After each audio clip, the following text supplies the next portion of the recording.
Hi guys, good afternoon. So let's go. Guru, what is the definition of audit? Guru?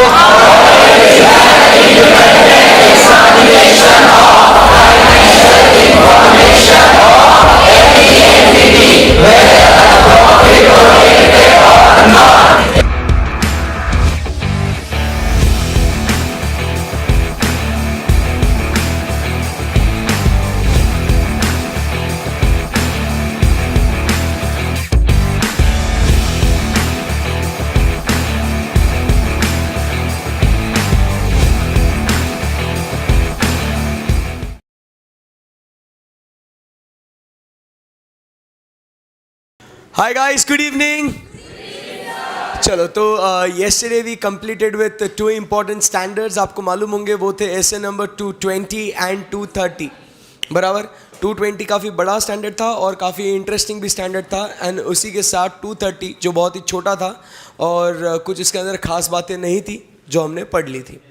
आज जो हम लोग पढ़ने जा रहे हैं एक बहुत ही अलग इम्पॉर्टेंट स्टैंडर्ड है, that is auditors responsibility in relation to fraud in an audit of financial statements. ऐसे नंबर कौन सा है यहाँ पे जो हम लोग पढ़ने वाले हैं? 240. सो एकदम अच्छे से मन लगा के ध्यान से आप सुनिएगा, समझिएगा. कुछ भी डिफिकल्टी आएगी आपको अभी पूछना होगा. अब ये जो स्टैंडर्ड हम लोग पढ़ने जा रहे हैं ऐसे नंबर 240, अभी तक पहले जो पढ़े थे वो एक बार बता दो कौन से थे. 200 किसके बारे में बात कर रहा था? Overall objectives of an auditor and conduct an audit in accordance with the standards on auditing. 210 बात करता है agreeing the terms of engagement. 220 बात करता है in respect to what? Quality control on audit of financial statements. 230 बात करता है audit documentation. अब जो हम लोग 5th standard पढ़ने जा रहे हैं वो है किसके बारे में? A responsibility of the auditor in relation to fraud in an audit of financial statements. अब जैसे हम लोग ये स्टैंडर्ड पढ़ने जा रहे हैं ना, आपको यहाँ पे एक सिंपल प्रोसीजरल पार्ट है वो आपको समझना है. पूरा समझने के बाद जैसे हम लोग ने कल ऐसे 220 का समरी बनाया था, एक चार्ट में कवर किया था उसको, वैसे ही हम लोग ये भी स्टैंडर्ड जो है वो बड़ा स्टैंडर्ड है 240. बराबर इसके अंदर भी बहुत सारे पॉइंट्स हैं, हम लोग वो समरी बनाएंगे. बट ये समरी कब बना सकते हैं? जब हम लोग को पूरा प्रोसीजरल पार्ट जो है वो हम लोग को समझ में आएगा तब, राइट. सो हमारी इसके अंदर क्या रिस्पॉन्सिबिलिटी है? किसके अंदर? जब हम लोग ऑडिट कर रहे हैं और ऑडिट में अगर हमको कहीं पे भी फ्रॉड नज़र आता है तो हम लोग क्या करेंगे उसके बारे में बात हो रही है. सो जब हम ऑडिट कर रहे हैं फाइनेंशियल स्टेटमेंट्स के ऊपर और उस समय पे हम लोग को फ्रॉड नज़र आता है तो हमें उन फ्रॉड से रिलेशन में हमारी क्या रिस्पॉन्सिबिलिटी है, हमें क्या क्या एक्टिविटी करनी पड़ेगी, क्या क्या रिस्पॉन्सिबिलिटीज़ है हमारे, उसके बारे में बात हो रही है यहाँ पे. आई बात समझ में? बोलो यस और नो. यस. एकदम रिलैक्स मोड पे, एकदम रिलैक्स इसको पढ़ना है एकदम अच्छे से, ठीक है. Let's start. Scope of this SA, the auditor's responsibility relating to fraud in an audit of financial statements. Okay, standard का नाम ही लिखा हुआ है. कैरेक्टरिस्टिक्स ऑफ फ्रॉड, स्टैंडर्ड का इंट्रोडक्शन. फ्रॉड अलग अलग तरीके के होते हैं. जैसे हम लोग फ्रॉड की बात करें तो we all know fraud is different from error. बराबर कि नहीं? एरर ये जानबूझ के किया जाता है या बस हो जाता है? हो जाता है. That is to say error is intentional और unintentional. Unintentional. But fraud is what? Intentional. So that is what is the characteristics. सो यहाँ पे हम लोग क्या देखते हैं कि misstatements in the financial statements can arise because of what? Fraud और एरर. आपको ये ध्यान में रखना है फाइनेंशियल स्टेटमेंट्स के अंदर गलतियां जो होती है ना, ये गलतियां किस वजह से आ सकती है? बिकॉज ऑफ एरर और फ्रॉड. बट ऐसे जो 240 यहाँ पे हम लोग जो बात कर रहे हैं वो किसके बारे में बात कर रहा है? अपनी responsibility in relation to fraud. मतलब मिस स्टेटमेंट्स है, ओके नो प्रॉब्लम. ये मिस स्टेटमेंट्स किसके वजह से आ सकते हैं? दिमाग में सीक्वेंस बनाते रखना. मिस स्टेटमेंट्स किसके वजह से आ सकते हैं? बिकॉज ऑफ एरर्स और फ्रॉड. ऐसे 240 में अपने को किसके ऊपर फोकस करना है? एरर पे या फ्रॉड पे? फ्रॉड पे फोकस करना, स्टेप बाय स्टेप. सो गलतियां फाइनेंशियल स्टेटमेंट्स में दो चीजों के वजह से आ सकती है, एरर या fraud. The auditor is concerned with fraud that causes the financial statements to be what? Materially misstated. मतलब अनदर इंपॉर्टेंट पॉइंट, देखिए financial statement step by step मैं रिपीट करते जाऊंगा बार बार जब तक आपके दिमाग में वो स्ट्रक्चर क्रिएट नहीं होता। हम लोग क्या देख रहे हैं, फाइनेंशियल स्टेटमेंट्स में गलतियां आ सकती है। ओके, किसके वजह से आ सकती है? बिकॉज ऑफ एरर्स और frauds, no problem. But as an auditor you are concern with which misstatements? The material misstatements, and those material misstatements coming because of what? Frauds. So exam में ध्यान में रखना एमसीक्यू के purpose के लिए, auditor is concern with errors or frauds and which frauds? The frauds which causes the financial statements to be misstated or materially misstated. सादा misstatement matter नहीं करता, बट कौन सा misstatement मैटर करता है? material misstatement का। आई बात समझ में? yes. There are two types of intentional misstatements. अब जो आपको बात समझनी है, ध्यान में रखना, two types of intentional मतलब क्या? इंटेंशनल मिसस्टेटमेंट मतलब क्या हो रहा है यहाँ पे? फ्रॉड। जानबूझ के कोई कुछ गलतियां कर रहा है। हम लोग ने देखा था अभी थोड़ी देर पहले हमने पढ़ा, एरर और फ्रॉड में डिफरेंस क्या है?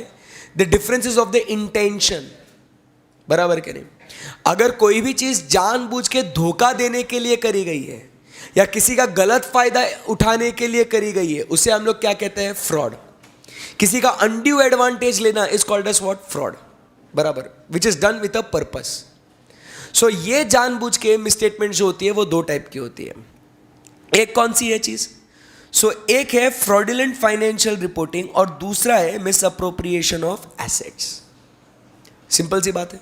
सो ये यहां पे कैरेक्टरिस्टिक्स ऑफ फ्रॉड है। स्टेप बाय स्टेप पढ़ते जाना है इसको, बराबर। बाद में इसको पूरा इकट्ठा समराइज करेंगे तो ऑटोमेटिक स्टैंडर्ड का रिवीजन भी हो जाएगा, पढ़ते पढ़ते रिवीजन भी हो जाएगा। सो हम लोग दोस्तों यहाँ पे हम लोग ने क्या चर्चा करी? कैरेक्टरिस्टिक्स ऑफ फ्रॉड में स्टेप बाय स्टेप खत्म करो उसको। सो कैरेक्टरिस्टिक्स ऑफ फ्रॉड में हमने क्या देखा कि फाइनेंशियल स्टेटमेंट्स में मिसस्टेटमेंट्स दो चीज़ों की वजह से हो सकती है। वो कौन सी दो चीज़ें हैं? Error and fraud. बच्चों, auditor is concern with what? Fraud, which causes the financial statements to be materially misstated. Very good. अब ये जो फ्रॉड है वो दो टाइप के हो सकते हैं। वो कौन से है? Fraudulent financial reporting and miss appropriation of assets. अब सर ये क्या है? फ्रॉडुलेंट फाइनेंशियल रिपोर्टिंग की जब हम लोग बात करते हैं, मतलब जानबूझ के फाइनेंशियल स्टेटमेंट्स को गलत रिपोर्ट करना, मतलब अकाउंटिंग पॉलिसीज को फॉलो ना करना जानबूझ के, बराबर के नहीं? तो उसे हम लोग क्या कहेंगे? Fraudulent financial reporting. Financial statements which are fraudulently reported, बराबर के नहीं? Financial statements which are fraudulently reported is called as what? Fraudulent financial reporting. Example के तौर पे हम लोग ने रेगुलर क्लास में डिस्कस किया था अकाउंटिंग स्टैंडर्ड 7 का एग्जाम्पल। अकाउंटिंग स्टैंडर्ड 7 में क्या लिखा हुआ है कि कंस्ट्रक्शन कॉन्ट्रैक्ट्स में क्या होता है कि हम लोग को अगर फील होता है कि there may be a loss in the construction business, we have to record that notional loss even though it is not even actually incurred, बराबर के नहीं? बट अब अगर मैं वो लॉस दिखा दूं तो मुझे लोन मिलेगा क्या? नहीं। तो इसके लिए मैं वो नोशनल लॉस को कंसीडर करता ही नहीं हूं और मैं क्या करता हूं? Without complying with the provisions of accounting standard 7 I prepare my financial statements. This is nothing but called as what? Fraudulent financial reporting. जानबूझ के आप फाइनेंशियल स्टेटमेंट्स को फ्रॉडुलेंटली रिपोर्ट कर रहे हो। आई बात समझ में? Next we talk about is misappropriation of assets. आपके एसेट्स में क्या क्या आ सकता है? It can be what? Cash, और it can be what? Your goods. इनमें चोरी हो सकती है कैश में, बराबर के नहीं? जो कैश आपको रिसीव हुआ वो आप कम दिखाओगे रिसीव हुआ, या जो पेमेंट आपने किया आप डबल ट्रिपल दिखाएंगे उस पेमेंट को। गुड्स को चोरी करेंगे, पिल्फरेज करेंगे, चिंदी चोरी करेंगे। सो ये आपके दो जगहों पे क्या हो सकता है? इंटेंशनल मिसस्टेटमेंट्स हो सकती है। आई बात समझ में? सो इसमें रिस्पॉन्सिबिलिटी ऑडिटर की क्या है वो अपन बातचीत करेंगे यहाँ पे। आई बात समझ में? Yes. So the responsibility for the prevention and detection of the fraud, the primary responsibility for prevention and detection of the fraud rest with both those charge with governance of the entity and the management. Remember that is very important point. Prevention and detection of the fraud, इससे अपन यहां पे क्या लिख देंगे? It is not the responsibility of auditor. ऐसा लिख दे क्या यहां पे? सो it is not the responsibility of the auditor, it is the responsibility of TCWG and the management. Auditor का इसमें कोई रोल नहीं है भाई। ऑडिटर का काम है क्या? ये प्रिवेंट करो, डिटेक्ट करो? नो। ऑडिटर क्या करेगा? आएगा, चेक करेगा मटेरियल मिसस्टेटमेंट है या नहीं है, उसको देखेगा, मिलेगा तो रिपोर्ट करेगा, कहानी खत्म। उसको प्रिवेंट करो, उसको डिटेक्ट करो. No, it is not my primary responsibility. Try to understand the primary responsibility of the auditor is to express an opinion. क्या कह रहा हूं मैं? The primary responsibility of the auditor is to express an opinion. बराबर के नहीं? And not to prevent और detect the errors and frauds. Frauds को प्रिवेंट करना, उसको डिटेक्ट करना, ये TCWG और मैनेजमेंट की जिम्मेदारी है. Okay okay. यहां पे फिर अभी हम लोग देखते हैं कि इस केस में फिर अगर फ्रॉड्स है तो भैया फिर ऑडिटर की रिस्पॉन्सिबिलिटी क्या है. Let us try to understand. So यहां तक हमने 3 पॉइंट जो पढ़े वो सिंपल से पॉइंट है. वो कौन से है? फर्स्ट पॉइंट, फाइनेंशियल स्टेटमेंट्स में मिसस्टेटमेंट्स हो सकते हैं because of what? Errors and frauds. Auditor, अब बिना बुक में देख के बोलने का, step by step. Financial statements में मिसस्टेटमेंट हो सकते हैं because of what? Errors and frauds. बराबर. Auditor is concern with what? Frauds, which causes the financial statements to be materially misstated. खत्म. 2 टाइप के इंटेंशनल मिसस्टेटमेंट्स होते हैं. कौन से है वो? Fraudulent financial reporting and misappropriation of assets. In misstatements को प्रिवेंट या डिटेक्ट करने की जिम्मेदारी प्राइमरी किसकी है? Those charged with governance and management. What is the auditor's responsibility? We are going to read that now. ये तो पढ़ना है ना अभी. 4th point, responsibility of the auditor in relation to fraud. Introduction समझ में आ गया? Yes. So यहाँ पे 4 बातें बोली गई है. ऑडिटर ने सबसे पहले क्या ऑब्टेन करना है? He has to obtain what? A reasonable assurance from the management, because prevention detection करना किसकी रिस्पॉन्सिबिलिटी है? मैनेजमेंट की. सो मैनेजमेंट से सबसे पहले अपन ने क्या ऑब्टेन करना है? Reasonable assurance that whether the financial statements are free from material misstatement और नॉट. और यही अपने को SA 200 में बोला था कि when you are conducting the audit make sure you obtain what? Reasonable assurance that whether financial statements are free from material misstatements.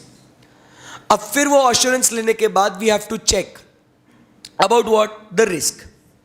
See, misstatements can happen because of what? Errors and frauds. ये हमने पहले ही पढ़ लिया है. But the risk that the misstatement occurring because of the fraud is greater as compared to the risk coming in because of what? The error. Risk मतलब यहाँ पे क्या है? रिस्क मतलब कि financial statements are what? Materially misstated. Material misstatement होना मेरी बात समझिएगा, मटेरियल मिसस्टेटमेंट होना is what the risk in the audit. बराबर के नहीं? कि फाइनेंशियल स्टेटमेंट्स में क्या है? मटेरियल मिसस्टेटमेंट है, दैट इज द रिस्क. और अब अपने को मालूम है मटेरियल मिसस्टेटमेंट जो है ना, ये मटेरियल मिसस्टेटमेंट 2 चीज़ों की वजह से आ सकती है. अब भी पढ़ा अपन ने, बिकॉज ऑफ एरर और बिकॉज ऑफ व्हाट? फ्रॉड. अब आप मुझे बताइए, the risk of material misstatement happening because of error, ये रिस्क कम है या ज़्यादा है? कम है as compare to this risk because of the fraud. तो यही अपने को वो मिसस्टेटमेंट बिकॉज ऑफ एरर है या फ्रॉड है, as an auditor it is a responsibility to find out. बराबर कि नहीं? कि भैया ये मटेरियल मिसस्टेटमेंट एरर के वजह से हुआ या फ्रॉड के वजह से हुआ है. एंड फिर अगर ये फ्रॉड है, और अगर ये फ्रॉड के अंदर, अब ये जो फ्रॉड है ना, इसमें 2 लोग इन्वॉल्व हो सकते हैं. एक तो इसके अंदर आपका मैनेजमेंट इन्वॉल्व हो सकता है, या इसके अंदर आपका एम्प्लॉई इन्वॉल्व हो सकता है. So material misstatement happening because of fraud, and उसके अंदर आपके अगर मैनेजमेंट इन्वॉल्व है तो boss risk is more higher as compare to a fraud के अंदर एम्प्लॉई इज इन्वॉल्व. बराबर के नहीं? And therefore as per SA number कौन सा? 200, throughout the audit we have to maintain an attitude of what? Professional skepticism. कैसा attitude maintain करना है अपने को? Professional skepticism. ऐसा अपने को एटीट्यूड मेंटेन करना है. Always be alert, it is a responsibility. Always be alert to the circumstances that may indicate a potential misstatement. हमेशा अलर्ट रहो कि कहीं पे भी कुछ भी गलत हो सकता है. So always be alert to those situations. So यहां पे अगर आप देखोगे, सबसे पहले रीजनेबल अश्योरेंस लेने का, उसके बाद आगे जो पॉइंट्स लिखे हैं वो नीचे कवर होते हैं. द रिस्क, उसके बाद मैनेजमेंट फ्रॉड. मैनेजमेंट फ्रॉड होने के बाद we talk about is the auditor's attitude, that is of what? Professional scepticism. आई बात समझ में आपको? अब रीड करते हैं इसको. फिर वापस से एक पेज खत्म हो गया. देखो एक पेज खत्म हो गया ना ऑलमोस्ट. सो इसका समरी वापस अपने दिमाग में बनाएंगे, फिर बाद में इकट्ठा लिखेंगे एक साथ. सही है ना? एकदम सिंपल है. स्टैंडर्ड्स डिफिकल्ट लग रहा है कि आपको? Standards not at all. So we are talking about ऐसे नंबर कौन सा? 240. एकदम रिलैक्स मोड पे समझना है स्टैंडर्ड को। एसे नंबर 240 जो बात करता है कि अगर ऑडिट ऑफ फाइनेंशियल स्टेटमेंट्स में क्या मिला अपने को, फ्रॉड, सो इसके अंदर ऑडिटर की रिस्पॉन्सिबिलिटी क्या होगी उसके बारे में चर्चा हो रही है, बराबर है कि नहीं? यस। सो पहले इंट्रोड्यूस करते हैं अपने आप को इस स्टैंडर्ड और फ्रॉड के बेसिस पे।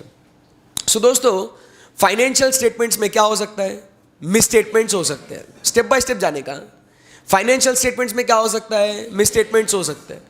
वो मिस स्टेटमेंट्स किस वजह से होगा, बिकॉज ऑफ एरर या फ्रॉड, बराबर कि नहीं? As an auditor we are concern with what, error और fraud, fraud, but which frauds that causes the financial statements to be materially misstated. Very good. अब when we talk about the fraud, इन frauds को prevent करना, detect करना, ये किसकी responsibility है? It is a responsibility of the those charged with governance and the management, दोनों की रिस्पॉन्सिबिलिटी है। हाँ, फिर इसमें ऑडिटर की रिस्पॉन्सिबिलिटी क्या है? फिर ऑडिटर की रिस्पॉन्सिबिलिटी क्या? 4 पॉइंट अभी पढ़े ना। First, he needs to obtain what, reasonable assurance, check the risk, risk में management fraud, and maintain an attitude of what, professional scepticism, that is auditor's attitude. ये 4 पॉइंट हमने देखे, अंदर की बातें पढ़ते हैं अभी। देखो क्या लिखा हुआ है, ऑडिटर इज रिस्पॉन्सिबल फॉर, उसकी रिस्पॉन्सिबिलिटी क्या है? आंसर लिखना है। ये एग्जाम में अगर फ्रॉड वाले क्वेश्चंस कुछ आए तो, फ्रॉड वाला कुछ भी पूछा ना तो आपको ऐसे 240 आना चाहिए दिमाग में। फिर उसके बाद आपने सेक्शन 143 सबसेक्शन 12 पढ़ा है, रिपोर्टिंग ऑन फ्रॉड्स, 1 करोड़ के ऊपर वाले। एंड नंबर 3, कारों के अंदर भी फ्रॉड के ऊपर रिपोर्टिंग करना पड़ता है। सो आपकी रिस्पॉन्सिबिलिटी फ्रॉड से रिलेटेड अलग अलग जगहों पे क्या क्या है, पूरी पूरी आपको एग्जाम में चिपकानी है। आई बात समझ में आपको? This is what is important. Okay, so the auditor is responsible for what, obtaining reasonable assurance that financial statements taken as a whole are what, free from material misstatements. We all know. ASA 200 नहीं बोला अपने को, बोलो yes और no? Yes. अगर आपको यहां पे लिखना है फ्री फ्रॉम मटेरियल मिसस्टेटमेंट, ये रीजनेबल अश्योरेंस, तो आप यहाँ पे ऐसे 200 का रेफरेंस भी दे सकते हो, क्योंकि उसने बोला था अपने को। उसके बाद whether it is caused by fraud और error, owing to inherent limitations of the audit, there is an unavoidable risk that some material misstatements may not be detected. Obviously सारे के सारे मिसस्टेटमेंट्स हम लोग डिटेक्ट नहीं कर सकते, बट फिर उसके आगे रिस्क की बात करनी है। The potential effects of inherent limitations are particularly significant in case of the misstatement resulting from where, fraud. तो रिस्क कहां पे ज्यादा है? रिस्क कहां पे ज्यादा है? When it is because of the fraud. And फिर अगर उस फ्रॉड में अगर ये मैनेजमेंट फ्रॉड है तो रिस्क कंपेरेटिवली क्या है, ग्रेटर है as compare to the employee fraud, जो मैंने ऊपर चार्ट बनाया, सिंपल है। फिर उसके बाद ऑडिटर का attitude, when obtaining the reasonable assurance, जब मैनेजमेंट से आप रीजनेबल अश्योरेंस ले रहे हो, the auditor is responsible for maintaining what, an attitude of professional scepticism throughout the audit, कि बाबा मैनेजमेंट भी खुद क्या कर सकता है, उन कंट्रोल्स को ओवरराइड कर सकता है जो अपन ने प्रिवेंशन और डिटेक्शन के लिए लगाए थे। आई बात समझ में? Yes, simple. इफेक्टिव डेट देख लिया, अब ऑब्जेक्टिव्स की बात करेंगे कि इसमें एग्जैक्टली अपने को करना क्या है। आगे बढ़ सकते हैं अपन यहां से? Yes. Next, what is the objective? The objective of the auditor is, simple सी बात है, अब जब अपन फ्रॉड के बारे में बात कर रहे हैं तो सबसे पहले we need to identify and assess the risk of material misstatement. ये जो हम लोग करेंगे, identifying and assessing the risk of material misstatement, ये आगे हम लोग एक स्टैंडर्ड पढ़ना है, एसे नंबर 315, जो हम लोग को बताता है कि how will you identify and assess the risk of material misstatement. अपने रेफरेंस के लिए हम लोग यहां पे लिखेंगे कि control risk and inherent risk together is called as what, the risk of material misstatement, बराबर। सो पहला अपना ऑब्जेक्टिव क्या है, अपना काम क्या है कि फ्रॉड है या नहीं है, ये फाइंड आउट करने के लिए first we need to identify and assess whether risk of material misstatement is there और नॉट। उसके बेसिस पे हम लोग क्या करेंगे, फर्दर ऑडिट प्रोसीजर्स डिजाइन करेंगे, that is we will obtain what, sufficient appropriate audit evidence about the assess risk of material misstatement, that is actually वो risk present है या नहीं, उसके बारे में हम लोग एविडेंस ऑब्टेन करेंगे। That is, we will perform what we say is called as the further audit procedures, ठीक है ना। एंड फिर हम लोग क्या करेंगे, respond appropriately to the identified और सस्पेक्टेड फ्रॉड्स। मतलब पहले क्या करेंगे अपन, सिंपल सी बात है, पहले रिस्क ऑफ मटेरियल मिसस्टेटमेंट है या नहीं चेक करेंगे। अपने ऑब्जेक्टिव, अपना काम क्या है इसके अंदर, सो अपना काम क्या है, सबसे पहले रिस्क ऑफ मटेरियल मिसस्टेटमेंट है या नहीं चेक करो। अगर मिला है तो उससे रिलेटेड अपने को क्या करना है, एविडेंस ऑब्टेन करो कि सही में वो है या नहीं है, और फिर अगर है तो उसके बेसिस पे आपको रिस्पॉन्ड करना है कि अगर वो फ्रॉड है तो अपने को क्या ओपिनियन देना है, अगर नहीं है तो अपने को क्या करना है. This is how we respond. Respond का मतलब क्या है, रिएक्ट. और ये जो रिस्पॉन्ड करना है अपने को, ये रिस्पॉन्ड करना है अपने को as per SA number 330, response to the assessed risk. Index में आप देखोगे तो आपको ऐसे 330 का नाम मिलेगा, which is talking about response to the assessed risk. This is what we talk about, the objectives given under essay number 240. Any difficulty till here? फिर ये ऑब्जेक्टिव्स को अचीव करने के लिए अब भयंकर काम अपने को करना है, दैट इज द रिक्वायरमेंट्स. क्या क्या करोगे, that is the requirement, that is the responsibility. Basically I बात समझ में? बोलो यस और नो. यस. सो यहां तक एक बार वापस हो जाए अपनी कहानी. सिंपल सी बात है. हम लोग बात कर रहे हैं फाइनेंशियल स्टेटमेंट्स में मिसस्टेटमेंट्स हो सकती है. बोलो ये सुनो, दिमाग में चार्ट बनाते रहना. मैं बार बार इसके लिए बोल रहा हूं so that you plot those items, और फिर आप चार्ट बनाएंगे मेरे साथ.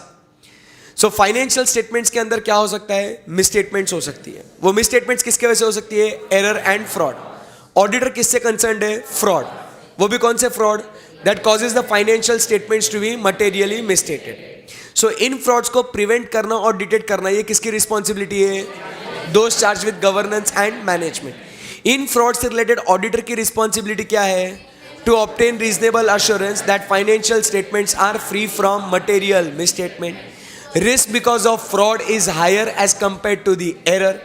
देन थर्ड पॉइंट क्या कहता है, if management fraud is there the risk is much higher as compare to the employee fraud, and is to maintain an attitude of what, professional scepticism. So यहाँ पे management की responsibility, यहाँ पे auditor की responsibility. गया क्या दिमाग में चार्ट? फिर उसके बाद हम लोग को ये पूरे सिचुएशन में अपना ऑब्जेक्टिव क्या है, अपना गोल क्या है, अपने को क्या काम करना है.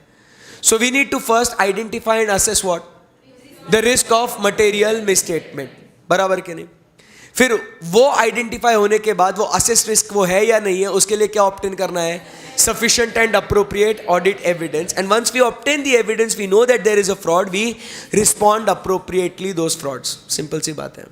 अब ये सब करने के लिए अब अपना रिक्वायरमेंट क्या क्या है. सो अभी एंड तक अगर आप देखोगे from page number 13, 14, 15, 16, 17, so next 4 pages बस अभी अपने को रिक्वायरमेंट की बात करिए कि आपको क्या क्या क्या करना है. सो एग्जाम में आपको किसी भी इसके ऊपर क्वेश्चन कुछ भी आ सकता है. So next 4 pages is what we are going to discuss about what the requirements, कि आपको क्या क्या एक्टिविटी करनी है.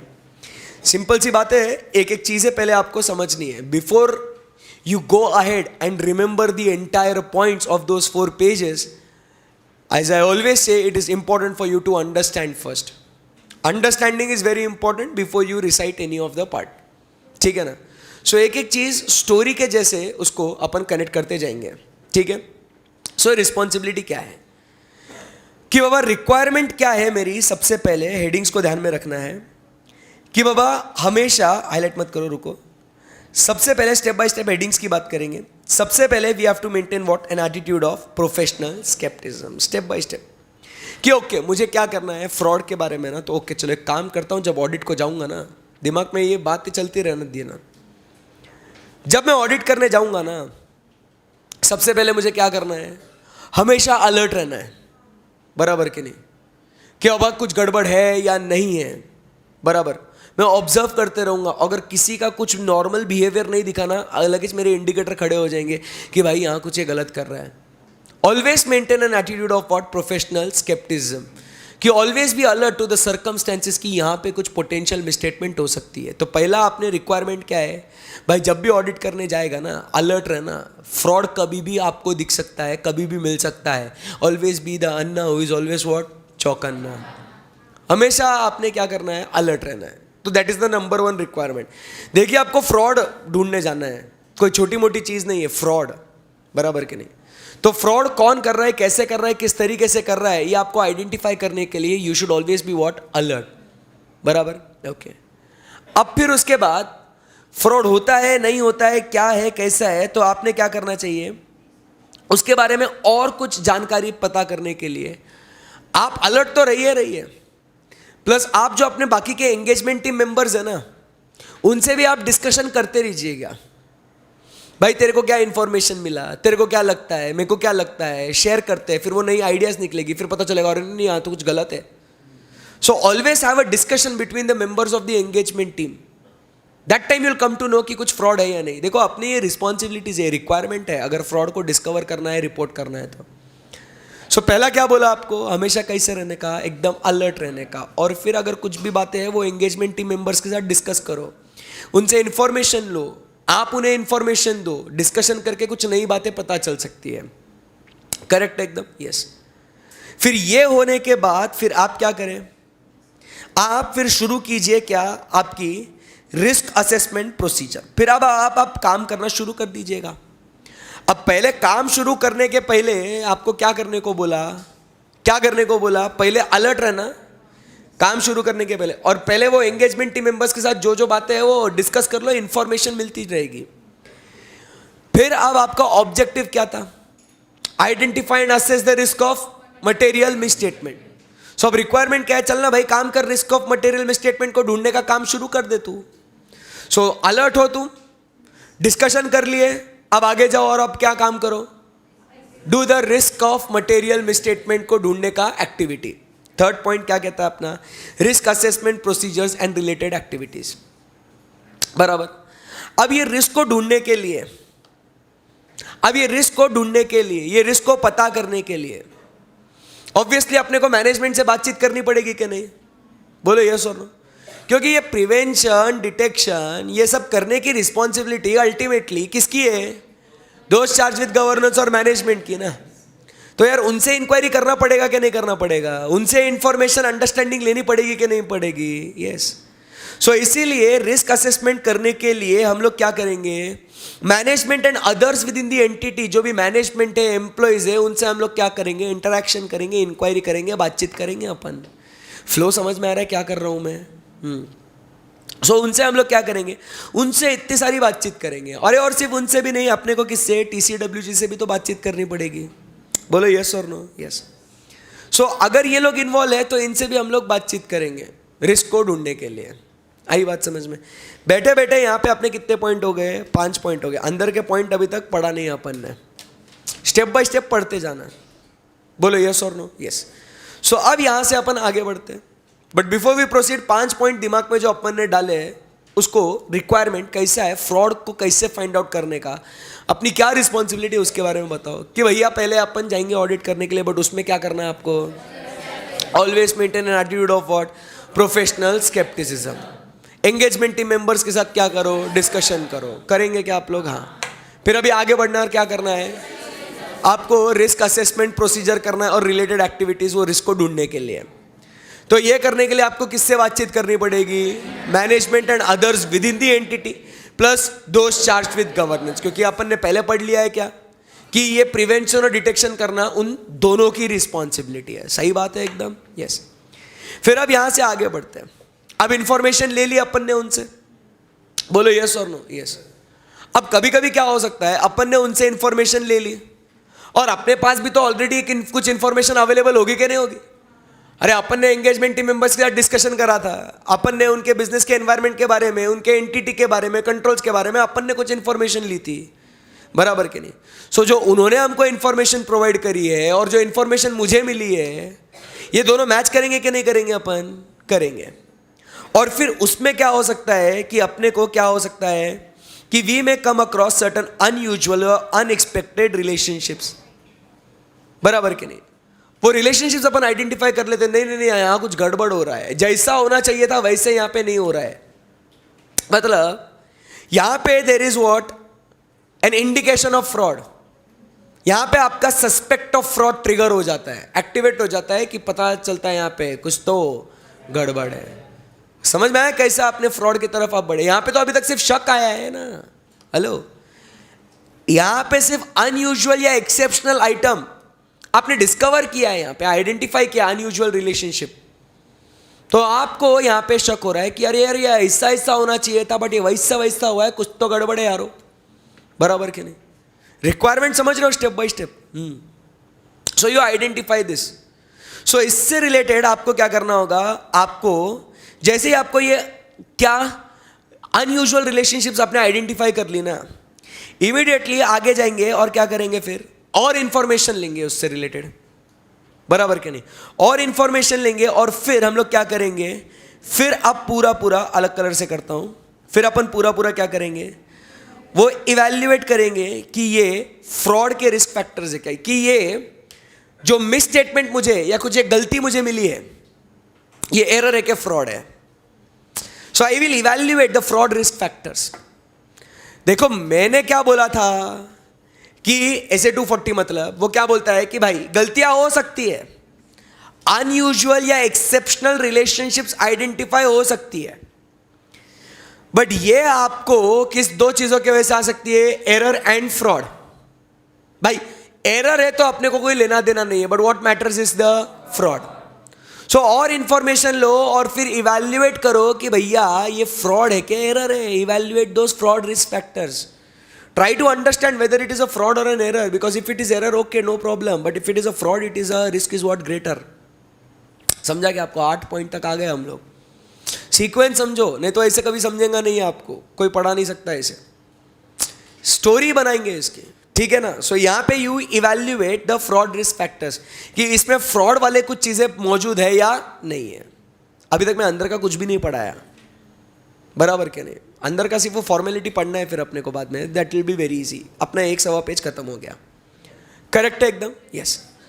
सो अब यहाँ पे मुझे बोलो 8 पॉइंट्स कौन से हो गए, कौन से 8 पॉइंट हो गए बोलो. सबसे पहले ऑडिट करने जाएंगे तो क्या करेंगे, we will maintain an attitude of professionals. Easy लग रहा है क्या, मतलब इतने 4 पेजेस देख के पहले डर लग रहा था, अरे कैसे पढ़ेंगे इतने स्टैंडर्ड को. टेंशन नहीं लेने का, बराबर. मेरे को तो बहुत खुशी होती है जब ज़्यादा पेजेस होते हैं ना, तो वो चीज़ पढ़ाने में अलग मजा है वो, बराबर के नहीं. क्योंकि आप पहले आपको टेंशन आया हुआ होता है और फिर उसमें इजी होती है तो आप बहुत दुहाई देते हो, अरे बहुत भारी.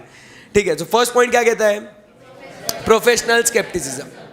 प्रोफेशनल स्केप्टिसिज्म के बाद क्या करना है, discussion with the engagement team members. Okay.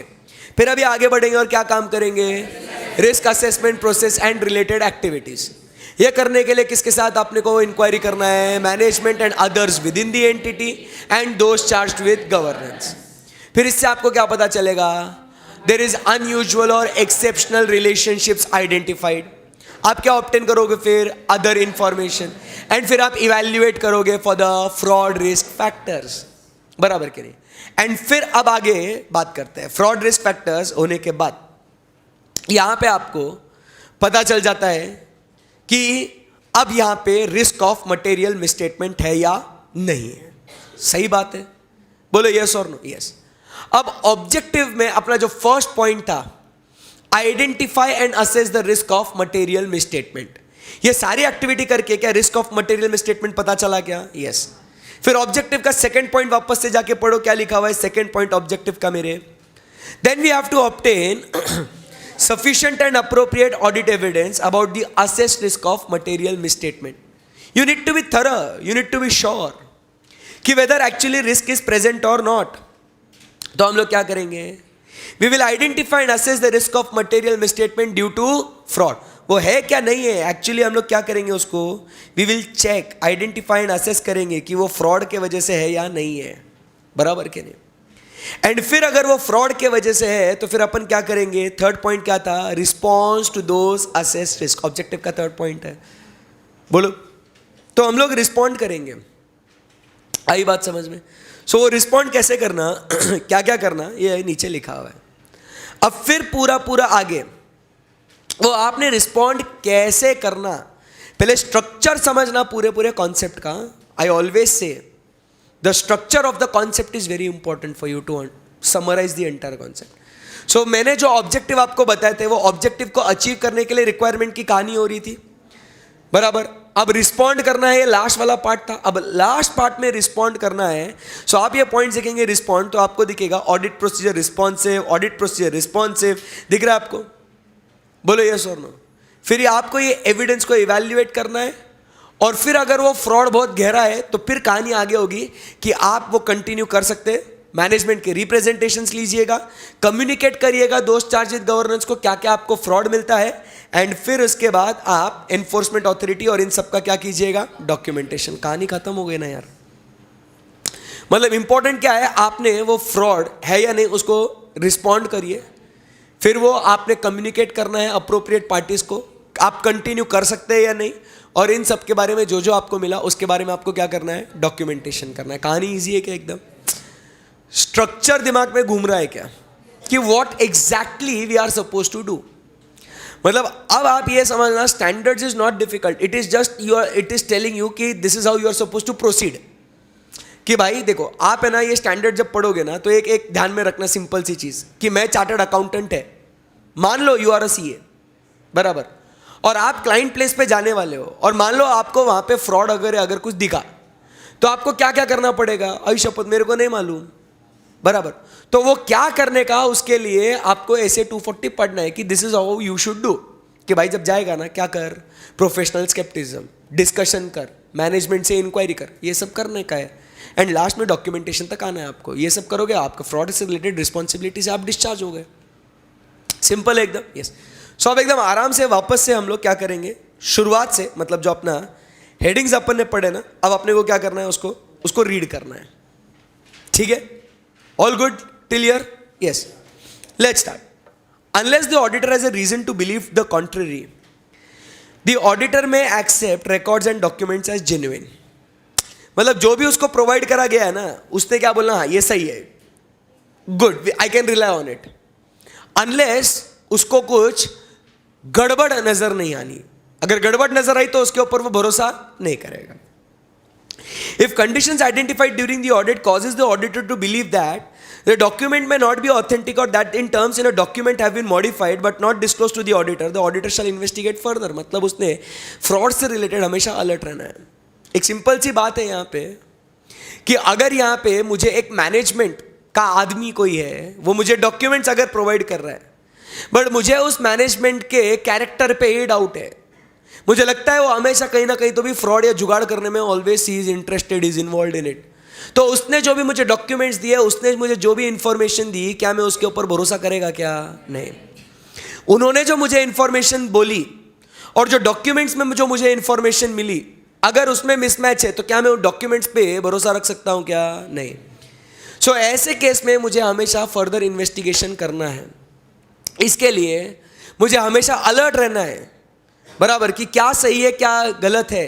इसकी जांच पड़ताल मुझे हमेशा करने के लिए मुझे क्या रहना चाहिए? अलर्ट रहना चाहिए, बराबर. So maintain an attitude of what? Professional skepticism. Then discussion among the engagement team members.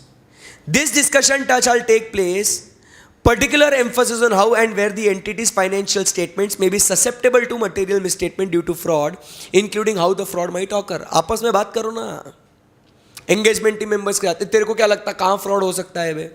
ये बोलेगा अरे लास्ट टाइम मैंने जब ऑडिट किया था ना, बराबर, ये कंपनी ने अपने टारगेट्स पूरे करने के लिए ना जानबूझ के सेल्स ज़्यादा दिखाए थे, बराबर, जिसमें जो गुड्स अप्रूवल बेसिस पे बेचने थे, अप्रूवल मिला नहीं, फिर भी सेल दिखाया था इन लोगों ने, बराबर. तो मेरे को लगता है इस बार भी है ना, ये लोग है ना उसके अंदर फ्रॉड कर सकते हैं. So that is the area where the fraud is susceptible. ये कब पता चलेगा कि कहाँ गड़बड़ हो सकती है? अपने अपन लोगों में डिस्कस करो ना. लास्ट टाइम कोई और गया होगा ऑडिट के लिए, इस बार मैं जा रहा हूँ, तो लास्ट टाइम जो गया था ना उससे बातचीत करो ना यार, क्या क्या है. तू अलग एरिया देख रहा, मैं अलग एरिया देख रहा हूँ. सो दोनों मिलके अपन थोड़ा अपना माथा फोड़ी करेंगे, वहाँ पे डिसाइड करेंगे कहाँ क्या फ्रॉड हो सकता है. आइडेंटिफाई करो उन फैक्टर्स को कि कहाँ गड़बड़ हो सकती है करके. ससेप्टेबल दैट इज हो सकते हैं, है नहीं कह रहे, ससेप्टेबल, लाइकलीनेस, चांसेस, पॉसिबिलिटीज. आई बात समझ में? सो पहले अपन ने क्या किया? सबसे पहले प्रोफेशनल स्केप्टिज्म कि कहाँ कहाँ क्या गड़बड़ हो सकती है, वो अपन ने क्या करना है? अलर्ट रहना है. इन्फॉर्मेशन में मिसमैच है, मैनेजमेंट के कैरेक्टर पे डाउट है, तो भैया वो डॉक्यूमेंट्स पे अपन ऑथेंटिक है ऐसा भरोसा नहीं रख सकते. नंबर 2 में एंगेजमेंट टीम मेंबर्स के साथ डिस्कस करो, ये पता लगाओ कि कहाँ गड़बड़ हो सकती है करके. फिर अब अभी काम करो. काम क्या कर रहे हैं? Risk assessment procedures and related activities. The auditor shall perform the procedures to obtain information for use in identifying and assessing the risk of material misstatement, obviously due to what? Fraud. काम करो fraud को ढूंढने के लिए, बराबर कि नहीं? अपना नॉर्मल काम करते रहना. फिर उसको करने के लिए management and others within the entity क्या करेगा? ऑडिटर इन लोगों से पूछताछ करेगा, उनसे इंक्वायरी करेगा. We all know inquiry is one of the method to obtain audit evidence, बराबर के नहीं? इंक्वायरी का मतलब होता है seeking information from a knowledgeable person. जिस व्यक्ति को ज्ञान है, जिस व्यक्ति को नॉलेज है, उससे हम लोग बातचीत करेंगे, उससे इंफॉर्मेशन लेंगे कि कहाँ क्या गलत है, क्या गलत नहीं है। सो हम पहले इंक्वायर करेंगे किससे? मैनेजमेंट से। क्या क्या पूछेंगे मैनेजमेंट से कि बाबा मैनेजमेंट, क्या आपकी, देखो पहले रिस्पॉन्सिबिलिटी थी prevention and detection of errors and fraud, तो वो रिस्क को ढूंढने के लिए कि क्या आपने कुछ असेसमेंट करा है क्या? The management assessment of the risk that financial statement में भी मटेरियल मिस्टेक, तुमने क्या किया है इससे रिलेटेड, मुझे बताओ ना। अरे मेरे को फ्रॉड ढूंढने का है, मैं ढूंढ के रहेगा, मेरे को कोई प्रॉब्लम नहीं है, बट यार तुमको प्रिवेंशन एंड डिटेक्शन करने की किसकी रिस्पॉन्सिबिलिटी थी? आपकी रिस्पॉन्सिबिलिटी थी ना। ये बता ना तुमने क्या किया है इससे रिलेटेड।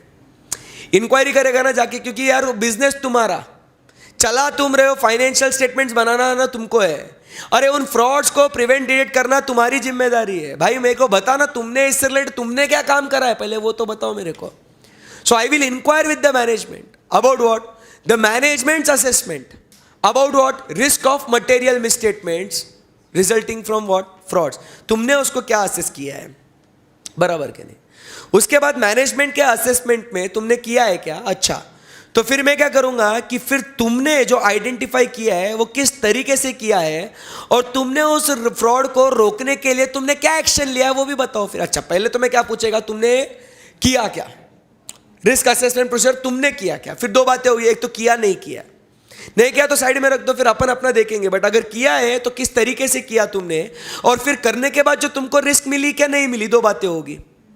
अच्छा, रिस्क मिली, नहीं मिली, नहीं मिली तो छोड़ो कोई बात नहीं, बट अगर मिली तो उसको कंट्रोल करने के लिए आपने क्या रिस्पॉन्ड किया, आपने क्या रिएक्शन किया, आपने क्या कंट्रोल लगाया। That is how the process of identifying and response to that risk, बराबर के नहीं? फिर उसके बाद मैनेजमेंट ने जब तुमको वो गलती मिली तो क्या तुमने वो TCWG को बताया क्या तुमने? क्योंकि आपको मालूम है TCWG सबसे ऊपर होते हैं। TCWG के बाद मैनेजमेंट है, फिर अपने नॉर्मल एम्प्लॉइज है। तुमने उनको जो ऊपर है उनको बताया गया, उनको कम्युनिकेट करा गया regarding how you identified and respond to the risk of fraud in an entity. क्योंकि फ्रॉड है ना रे बॉस, छोटी मोटी चीज़ नहीं है ना। एम्प्लॉय ऑर्गेनाइजेशन के अंदर का या कोई मैनेजमेंट कुछ भयंकर इंटेंशनली कुछ गलत काम कर रहा है, तुमको वो फ्रॉड मिला है, तुमने वो ऊपर वाले बड़े लोगों को बताया कि नहीं बताया, बराबर? सो कम्युनिकेशन, वो कम्युनिकेशन देखेंगे। फिर management's communication to employees regarding its views on the business practices and ethical behaviour. तुम्हारे जो वैल्यूज है, मॉरल प्रिंसिपल्स है, क्या तुमने वो तुम्हारे एम्प्लॉयज तक कम्युनिकेट करे क्या तुमने कि फ्रॉड नहीं करने का, करा तो ऐसा होगा वैसा होगा, बराबर के नहीं? सो हम लोग जो एक बात करते हैं ना कोड ऑफ कंडक्ट की, हर एक ऑर्गेनाइजेशन में कोड ऑफ कंडक्ट होना चाहिए, तो वो कोड ऑफ कंडक्ट क्या तुमने वो एम्प्लॉयज तक कम्युनिकेट करा क्या? हमने फाइनल की बात करूं तो हमने फाइनल में कॉर्पोरेट गवर्नेंस के अंदर कोड ऑफ कंडक्ट पढ़ा है, और अगर मैं इंटर की बात करूं तो चैप्टर नंबर कौन सा, इंटरनल कंट्रोल में आपको याद होगा कि हमने क्या पढ़ा था, communication of roles and responsibilities, policy manuals and control manuals. और तुमने वो एम्प्लॉयज को दिया क्या नहीं दिया, वो चेक करने का है मेरे को, बराबर के नहीं? Open communication channel, whistle blowing mechanism होना चाहिए, विजुअल मैकेनिज्म होना चाहिए। सो हैव यू कम्युनिकेटेड, बराबर? सो ये मैं मैनेजमेंट से क्या करेगा, पहली पहल मैं यहाँ पे उनसे ये बातें इंक्वायरी करेगा, पूछताछ करेगा। मेरे को रिस्क ढूंढना है बिकॉज ऑफ फ्रॉड, और ये इसके लिए मैं इंक्वायरी करेगा मैनेजमेंट से। बोलो मैनेजमेंट से क्या क्या इंक्वायरी करूँ? मैनेजमेंट से क्या इंक्वायरी करूँ कि सबसे पहले management's assessment of risk in financial statements of material misstatement due to fraud. Management का असेसमेंट, मैनेजमेंट ने असेसमेंट किया तो फिर अब नेक्स्ट पॉइंट क्या है, बराबर? दो बातें होंगी, एक तो उन्होंने किया या तो नहीं किया, और अगर किया है तो दूसरा पॉइंट क्या कहता है मेरा, the process of doing the risk assessment process. अब रिस्क असेसमेंट प्रोसेस किया या नहीं किया, दो बातें हैं, बराबर? तो अगर नहीं किया तो छोड़ दो, बट अगर वो करने के बाद, वो प्रोसेस समझने के बाद, दो बातें होगी, एक तो उन्हें फ्रॉड मिलेगा या तो नहीं मिलेगा। नहीं मिला तो छोड़ दो, अगर मिला तो उसको तुमने रिस्पॉन्ड कैसे किया। अच्छा, फिर मिला तो आपने क्या दोस्त चार्ज विद गवर्नेंस को कम्युनिकेट करा क्या, और तुम्हारे जो व्यूज है, तुम्हारे जो एथिकल बिहेवियरल के प्रिंसिपल्स है, तुमने वो किसको कम्युनिकेट करा, एम्प्लॉयज को कम्युनिकेट करा क्या नहीं करा? क्योंकि एम्प्लॉय भी तो फ्रॉड कर सकता है ना। तुम्हारे जो भी व्यूज है तुमने वो कम्युनिकेट करने चाहिए, यस और नो? यस। आगे Then the auditor shall make inquiries of the management and others within the entity as appropriate to determine whether they have knowledge of any actual or suspected or alleged fraud affecting the entity. और inquiry करेगा वो. पहले वाली inquiry समझ में आ गई ना आपको. अब दूसरा वाला इंक्वायरी क्या है कि भाई तुम्हें किसी को एक्चुअल, सस्पेक्टेड और अलीग्ड फ्रॉड के बारे में कुछ जान पहचान है क्या, आपको मालूमात है क्या. जाओ एम्प्लॉयज को पूछो, ये किसने कंप्लेंट, अलीग्ड मतलब क्या, किसने कंप्लेंट किया था, सस्पेक्टेड मतलब किसी को शक है, बराबर, और एक्चुअल मतलब वास्तविक में हुआ है. जाओ जाके मैनेजमेंट से पूछो, जाओ जाके एम्प्लॉयज को पूछो कि क्या तुम्हें कुछ फ्रॉड के बारे में कुछ मालूमात है क्या तुमको, डू यू नो एनीथिंग कि बाबा एक्चुअली कुछ फ्रॉड हुआ था, शक है क्या तुमको फ्रॉड हो रहा है, किसी ने कंप्लेंट किया था क्या, अलीग मतलब क्या कंप्लेंट किया था क्या किसी ने कि फ्रॉड है करके, इंक्वायरी करो. उसके बाद for those entities that have an internal audit function, मालूम है ना इंटरनल ऑडिट, बराबर, it is a continuous and critical appraisal of the entity's internal control found in operation, बराबर. सो अगर जहां पे इंटरनल ऑडिट होता है, he will inquire the internal audit also कि whether it has the knowledge of any fraud. पहले management और employees को तो पूछेगा, बट अगर इंटरनल ऑडिट है तो इंटरनल ऑडिटर से भी पूछेगा भाई तुझे कुछ फ्रॉड के बारे में मालूम है क्या, क्योंकि तू तो पूरा इन एंड आउट ऑर्गेनाइजेशन के बारे में जानता है ना तू. सो तू बता ना कुछ, तेरे को आइडिया है क्या कुछ, आई बात समझ में आपको, बोलो हाँ या ना. हाँ. सो यहां पे हम लोग क्या करें, we inquired with the management and others within the entity, बराबर. Any difficulty till here? No. फटाफट बताओ मुझे क्या क्या मैनेजमेंट के साथ इंक्वायरी करी थी. सबसे शुरुआत से बात करते हैं. शुरुआत में सबसे पहले अपन ने क्या किया, शुरुआत में सबसे पहले we maintain an attitude of professional scepticism.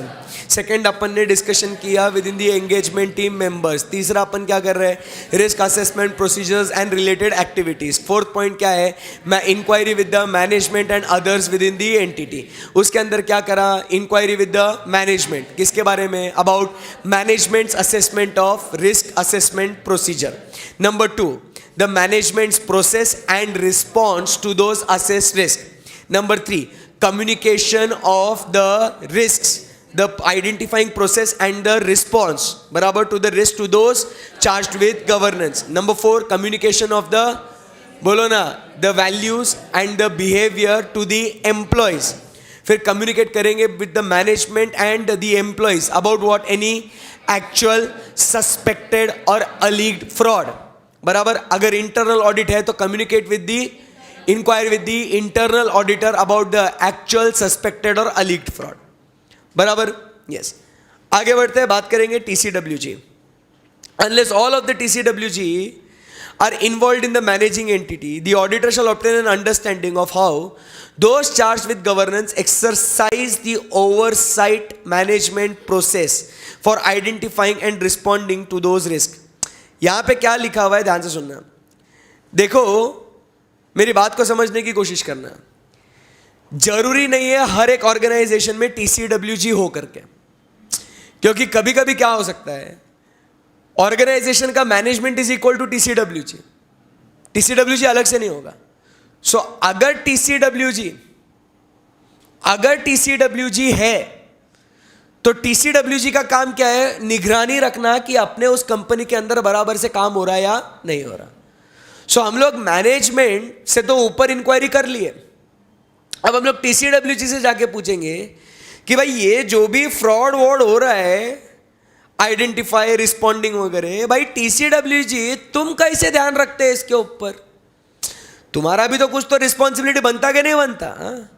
So how are you keeping an oversight, ऊपर से आप कैसे वॉच रख रहे कि कोई फ्रॉड को डिटेक्ट हो रहा है, उसको कंट्रोल किया जा रहा है, भाई इसके रिलेशन में तुम कैसे ध्यान रखते हो, मेरे को वो भी जानने का है. नहीं, मैनेजमेंट तो सब कर ही लेगा बे, तुम क्या कर रहे हो, तुम कैसे कर रहे हो, मेरे को वो भी जानना है. तुम्हारी भी तो कुछ जिम्मेदारी है कि नहीं ऑर्गेनाइजेशन को लेके. So I will inquire with TCWG also कि how is your oversight process over your working. समझे आप लोग बात. हाँ, ये पूछताछ करने का, अपन ऑडिटर है, अपन किसी से भी बातचीत कर सकते हैं, एकदम डरने का नहीं, बराबर.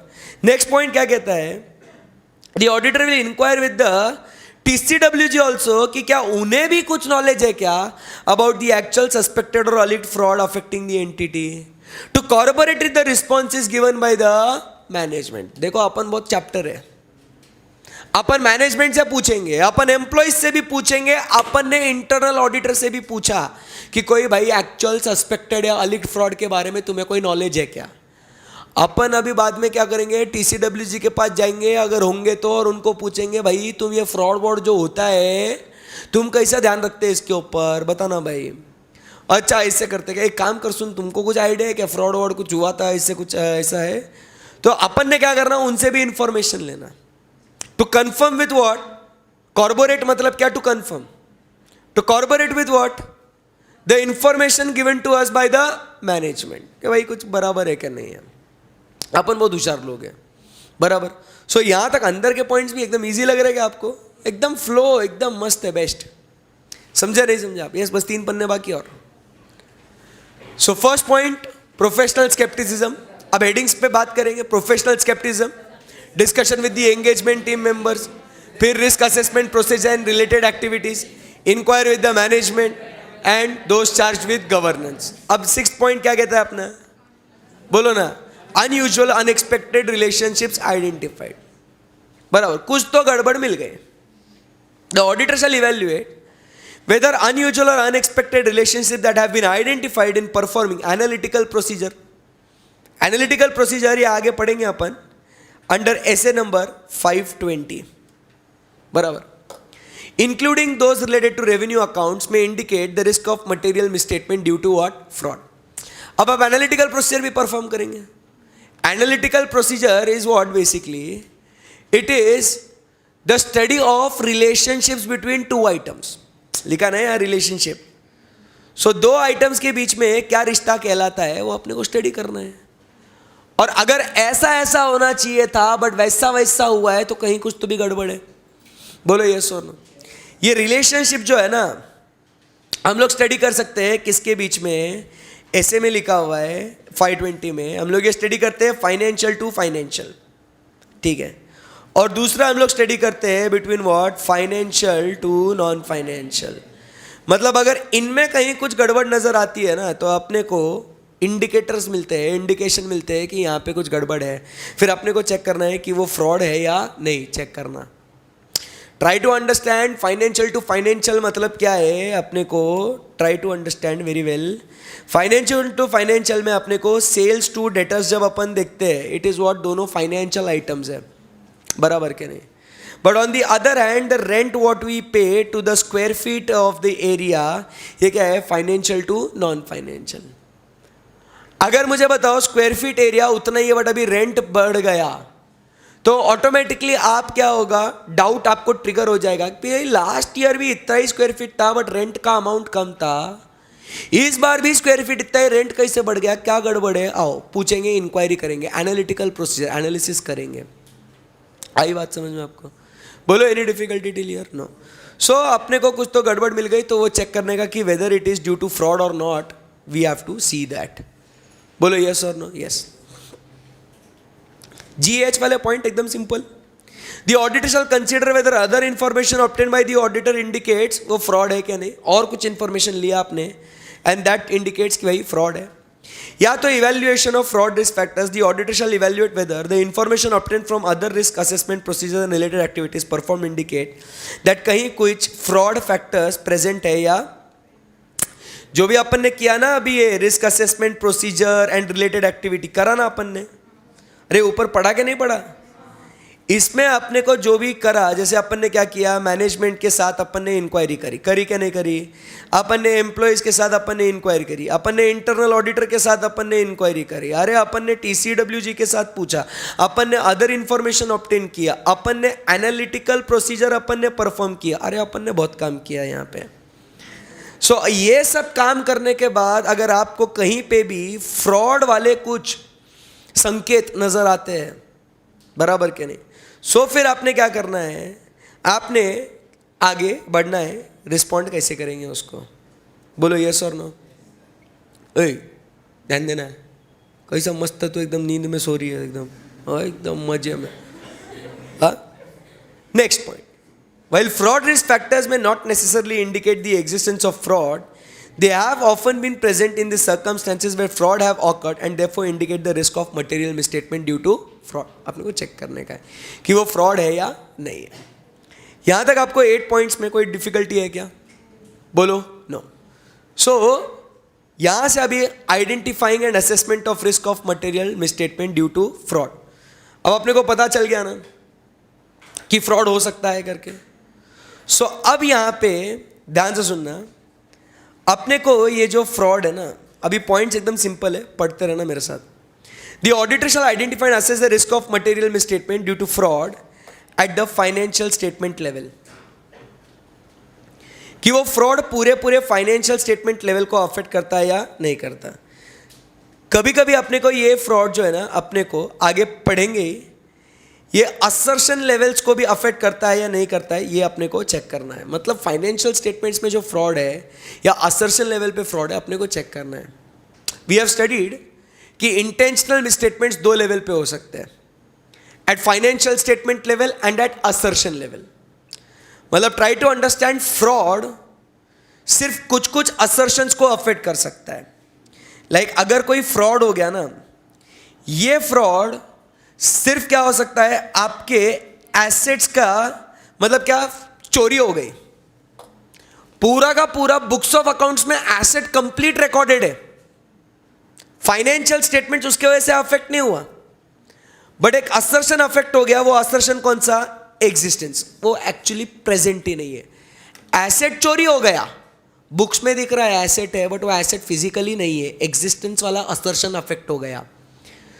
So the fraud, misappropriation of assets, affected which assertion? Existence वाला.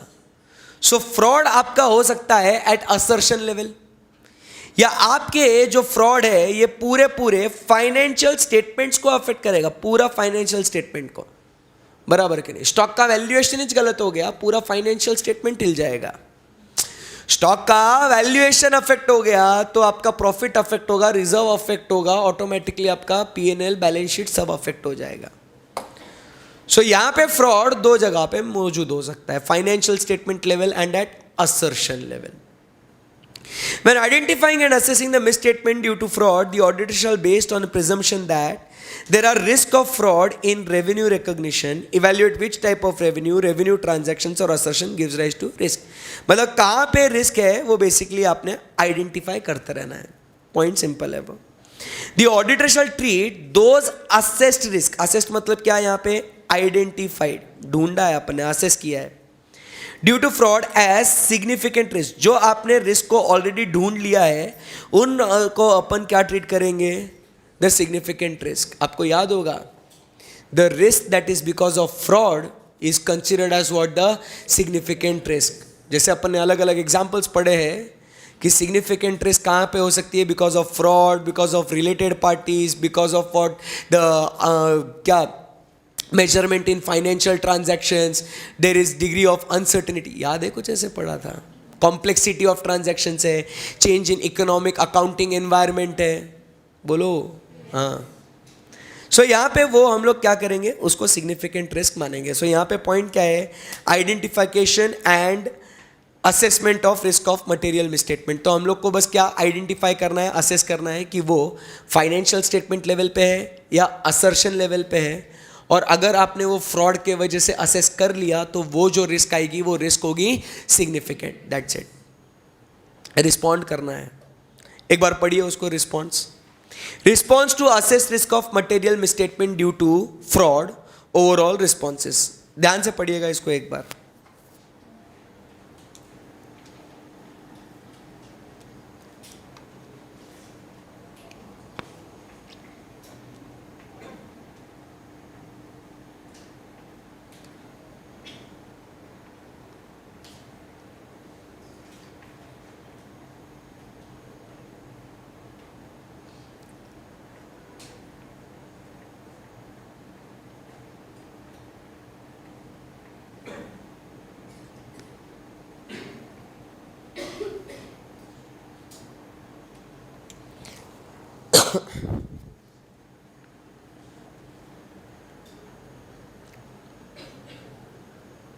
हुआ पढ़ के?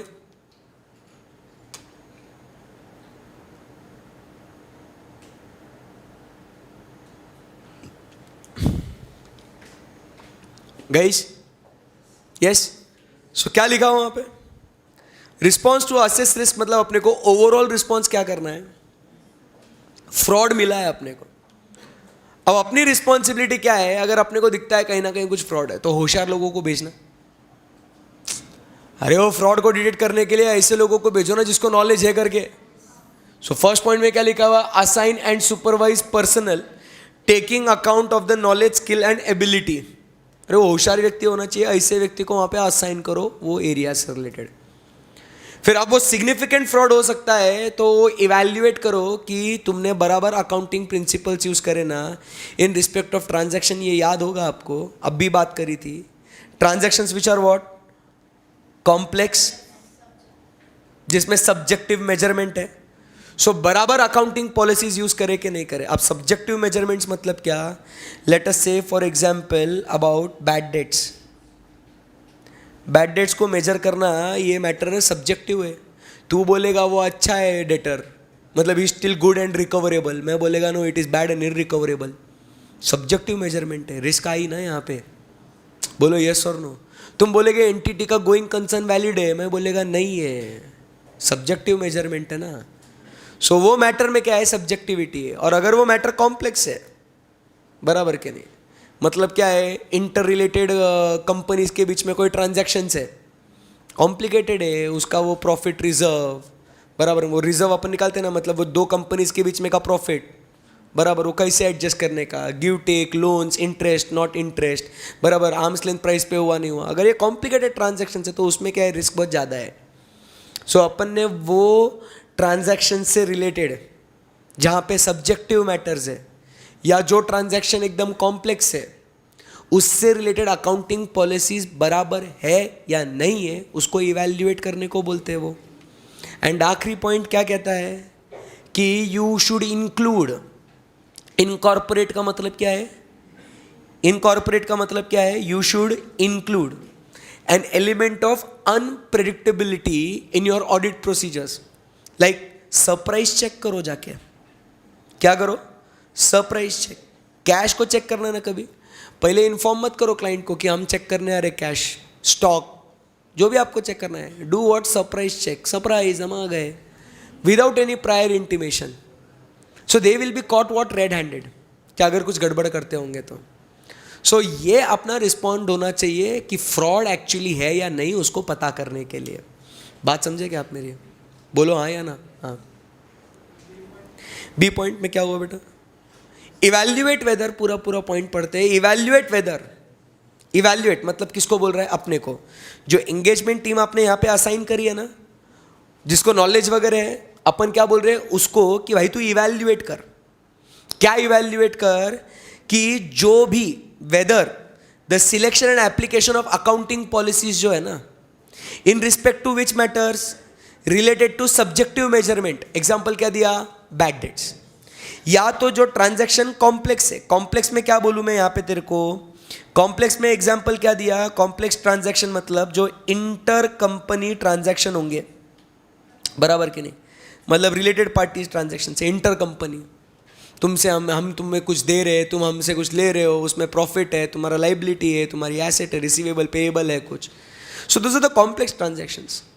सो हमें क्या करना है? इवैल्यूएट करना है भाई कि वो जो अकाउंटिंग पॉलिसीज बराबर है क्या नहीं, और उनमें कुछ इंडिकेशंस तुम्हें मिलते हैं क्या कि फ्रॉड वगैरह कुछ है क्या नहीं है। So indicative of fraudulent financial reporting resulting from the management's what effort to manage earnings. Management कुछ तो भी गड़बड़ करेगा, बराबर।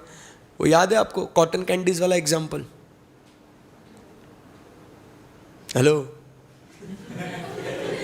आपको याद है कॉटन कैंडीज वाला एग्जाम्पल? 5000 कैंडीज, बराबर, at the rate of 25, 20, 15। Management is trying to do what? Manage the earnings. आई बात समझ में आपको? सो यहां पे ऐसे कुछ मैनेजमेंट क्या कर सकता है? कॉम्प्लेक्स ट्रांजैक्शन को, अभी जिनको नहीं समझ में आ रहा है मैं आपको बताता हूं। अब बैड डेट, अब अगर जानबूझ के अगर गुड डेट्स को बैड डेट्स अगर बता देंगे तो क्या हो जाएगा? प्रॉफिट कम हो जाएगा ना, टैक्स कम भरना पड़ेगा, बराबर। जानबूझ के जो अपनी रिलेटेड एंटिटी है, इंटर कंपनी ट्रांजैक्शन है, उसको क्या करेंगे, कम दाम में बेचेंगे उसको या ज़्यादा प्राइस पे बेचेंगे उसको, बराबर के नहीं। सो ऐसा कुछ मैनेजमेंट कर सकती है। तो उससे रिलेटेड जो तुम्हारे अकाउंटिंग पॉलिसीज है, वो अकाउंटिंग पॉलिसीज बराबर है क्या नहीं, वो तुमको चेक करना है, ये तुम्हारा रिस्पॉन्स होगा। तो तुमको अगर कहीं कुछ फ्रॉड मिलता है तो तुम्हारा रिस्पॉन्ड क्या होना चाहिए एज एन ऑडिटर। तुम सोचो ना, मैं अगर चार्टर्ड अकाउंटेंट है, मुझे कहीं कुछ दिखता है यहाँ पे कुछ फ्रॉड है, तो उसको टैकल करने के लिए, उसके ऊपर रिस्पॉन्ड करने के लिए, उसके ऊपर रिएक्ट करने के लिए मैं क्या करेगा, सबसे पहले भाई ऐसे लोगों को भेजूंगा ना जो होशियार है, जिनके पास स्किल है, टैलेंट है, जो इसको टैकल कर सकते हैं। नंबर 2, यहाँ पे फ्रॉड मोस्टली कहाँ होएगा, जो मैटर कॉम्प्लेक्स है, बराबर के नहीं, जो मैटर्स में सब्जेक्टिव डिसीजंस आ सकते हैं, बराबर के नहीं। सो मैनेजमेंट उसको क्या करेगा, अपने फेवर में करेगा। सब्जेक्टिव डिसीजंस है ना, बराबर के नहीं। तो सब्जेक्टिव डिसीजंस हमेशा कोई कैसे लेगा, आप भी अगर कोई आपको डिसीजन लेने बोला तो आप कैसा डिसीजन लेंगे, जो डिसीजन आपके फेवर में होगा वो डिसीजन लोगे ना, बराबर। बट वो अप्रोप्रिएट होना चाहिए, बराबर के नहीं, keeping in mind the accounting policies. तो मैं वहाँ पे उस व्यक्ति को जाके बोलेगा कि वो जो कॉम्प्लेक्स ट्रांजैक्शंस है, जहाँ सब्जेक्टिव मैटर्स है, उसमें जो भी अकाउंटिंग पॉलिसी सिलेक्ट करिए ना, वो भाई बराबर है क्या नहीं चेक कर ले, नहीं तो वहाँ पे कुछ फ्रॉड हो सकता है क्या नहीं, वो तो एस्टैब्लिश कर, बराबर कि नहीं। Second point. और थर्ड पॉइंट में क्या कहता है, ये सब जो भी तू ऊपर करेगा ना, उसके अंदर क्या होना चाहिए, एक element of unpredictability, surprise check होना चाहिए कि उनको अपन रेड हैंड पकड़ सके फ्रॉड करते वक्त, बराबर के नहीं, तब मजा आएगा, ये अपना रिस्पॉन्ड होगा, ये response. So that is the overall response. होशियार लोगों को भेजो, जो एरिया क्या है, कॉम्प्लेक्स है या सब्जेक्टिव मेजरमेंट है, उसके अकाउंटिंग पॉलिसीज को इवैल्यूएट करो, एंड उसके अंदर इवैल्यूएट करते समय एक एलिमेंट ऑफ क्या रखो, अनप्रेडिक्टेबिलिटी रखो इन your audit procedures. Clear, clear, समझा, पक्का, यस। देन अब यहां पे आपने ये पूरा का पूरा जो काम किया, ये जो आपका रिस्पॉन्स था, ये किसके लिए रिस्पॉन्स था, ये ओवरऑल रिस्पॉन्स था। नॉर्मली आप ऐसा काम करेंगे कि अगर आपको फ्रॉड मिला एट फाइनेंशियल स्टेटमेंट लेवल, तो आप क्या काम करेंगे। अब यहां पे आपके audit procedure responsive to assessed risk found at which level, assertion level. आपको मालूम है ना, अलग अलग टाइप के असर्शंस होते हैं इस दुनिया में, बराबर। सो असर्शन क्या क्या हो सकता है, असर्शन मतलब क्या कि एक यूजर फाइनेंशियल स्टेटमेंट्स को देखते हुए क्या क्या इंटरप्रेट करेगा, क्या क्या असर्ट करेगा, क्या क्या बोलेगा। जैसे अगर कैश को मद्देनजर रखते हो, वो क्या बोलेगा कि जो भी कैश तुमने रिकॉर्ड करी है वो क्या है, कंप्लीट है, बराबर। ये जो कैश है ये कंपनी का क्या है, राइट है। सो ऐसा अपन अलग अलग टाइप के क्या होते हैं बच्चों, असर्शंस होते हैं। सो राइट एंड ऑब्लिगेशंस, फिर उसके बाद ये पर्टेन करता है एंटिटी को, it belongs to the entity. फिर उसके बाद ये प्रॉपरली क्या किया गया है, प्रेजेंट किया गया है। फिर ये करेक्ट वैल्यू पे रिकॉर्ड करा गया है, मेजरमेंट। फिर ये कैश उतना उस तारीख पे 31 मार्च को था, और इसका वैल्यूएशन अगर स्टॉक वगैरह का है। So these are the different different assertions that come into picture. बोलो यस और नो, यस। सो कहीं पे भी अपने को कोई भी एरिया में आपको कोई भी असर्शन पे फ्रॉड आपको मिल सकता है। जैसे मैंने आपको एग्जांपल दिया कि कैश की अगर बात करें तो कैश उतना बुक्स में रिकॉर्ड किया, बट जब हम फिजिकली चेक करने गए कैश को, उतना कैश वहाँ पे नहीं था। एग्जिस्टेंस वाले असर्शन में प्रॉब्लम है सर, फ्रॉड दिख रहा है सर हमको एट द एग्जिस्टेंस लेवल, बराबर के नहीं। एसेट्स वगैरह सब कुछ सर बराबर है, बट उसका जो डेप्रिसिएशन चार्ज करना था ना सर, वो डेप्रिसिएशन बराबर से चार्ज नहीं किया, वैल्यूएशन में प्रॉब्लम है सर, बराबर के नहीं। कभी कभी क्या हो सकता है कि सर एक्सपेंडिचर किया, सर वो कैपिटल एक्सपेंडिचर था, बट उसको बताया क्या, रेवेन्यू एक्सपेंडिचर, प्रेजेंटेशन में प्रॉब्लम। सर प्रीपेड एक्सपेंस था सर, वो इस साल रिकॉर्ड नहीं करना था, वो अगले साल करना था, बट इस साल कर दिया, मेजरमेंट में problem. So fraud can be done, मतलब अभी फ्रॉड कैसे, इंटेंशनली जानबूझ के किया है ये, बराबर के नहीं। And it can happen where, at the assertion level also, बोलो यस और नो? यस. एक एरिया के असर्शन पे भी हो सकता है. सो आपने क्या करना है, you shall design and perform the further audit procedures, बराबर, कि in responsive to the assess risk of material misstatement due to fraud. आपने फर्दर ऑडिट प्रोसीजर परफॉर्म करने हैं कि ये गलती क्यों आ रही है, उसके बारे में एविडेंस आप लो कि सही में वो मिसस्टेटमेंट है या नहीं है. आगे ऑडिट प्रोसीजर्स. अब अपने को ऑडिट प्रोसीजर्स दो रिलेशन में मिले रिस्पॉन्सेस, एक फाइनेंशियल स्टेटमेंट लेवल पे, एक असर्शन लेवल पे. अब अपने को दिखना है रिस्पॉन्स अगर मैनेजमेंट ने कंट्रोल्स को ओवरराइड किया है तो. क्योंकि अगर मैनेजमेंट ने कंट्रोल्स ओवरराइड किया है तो मतलब जानबूझ के मैनेजमेंट ने कंट्रोल्स को ओवरराइड किया है, और कंट्रोल्स को जानबूझ के ओवरराइड किया मतलब उन्होंने कुछ तो भी फ्रॉड किया है. सो उससे भी रिएक्ट करना है. मतलब अपने को रिस्पॉन्स दैट इज रिएक्ट जो करना है तीन अलग लेवल पे.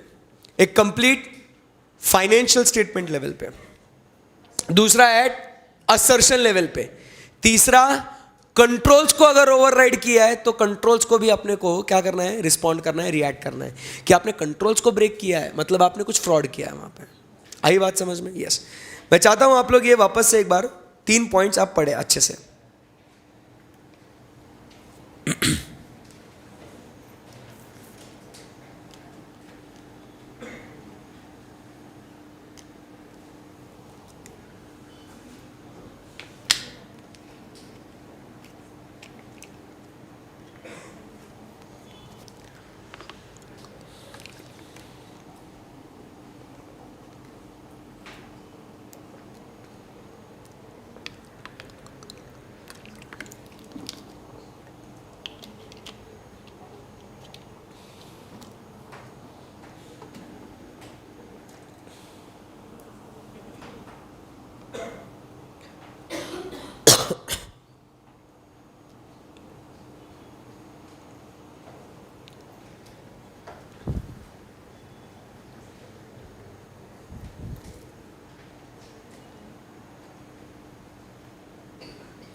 ओ बोलो ना.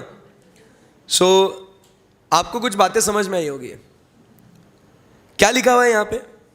मैनेजमेंट फ्रॉड परपेट्रेट मतलब क्या कर सकता है? मैनेजमेंट फ्रॉड कर सकता है, बराबर. कैसे कर सकता है? By overriding the controls. बोलो यस और नो. इसके लिए कम वॉट में ऑडिटर को ऑडिट प्रोसीजर्स करनी पड़ेगी to check the following or situations or circumstances A, B, C, D. अगर आपने ये चारों पॉइंट्स पढ़े होंगे तो चारों में आपको दिखा होगा कहीं ना कहीं मैनेजमेंट का जजमेंट इन्वॉल्व होता है. आप देख लेना, in respect to the journal entries recorded in the journal ledger and adjustments made in preparation of financial statements. कहीं पे कुछ एडजस्टमेंट करना पड़ता है, that is revaluation of assets liabilities करने पड़ते हैं, बराबर. सो उसमें भी मैनेजमेंट का जजमेंट आता है. या तो management about accounting estimates. Accounting estimate मतलब क्या? कि whether a particular debt is good और bad, to determine the useful life of the asset, to determine what the contingent liability. ये सारे के सारे क्या है? एस्टिमेट्स है ना. बोलो यस और नो? यस. सो उसके अंदर क्या हो सकता है? मैनेजमेंट उसको अपने हिसाब से कर सकता है. Number 3 point, it is about retrospective review of the judgments and assumptions.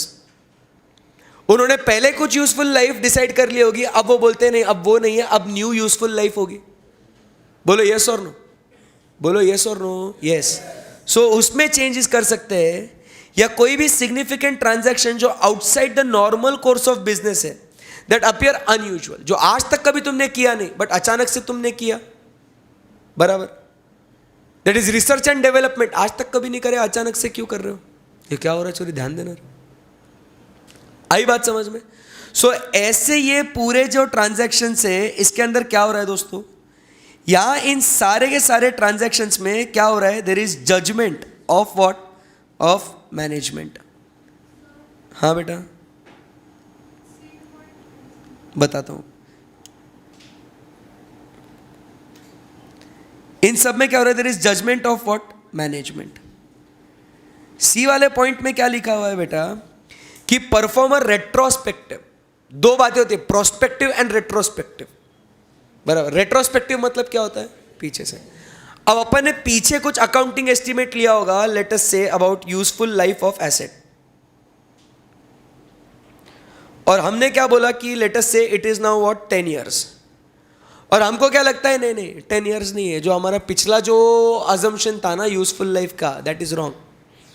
हमें लगता है ये जो एसेट है ना, आप क्या बोलते हैं उसको?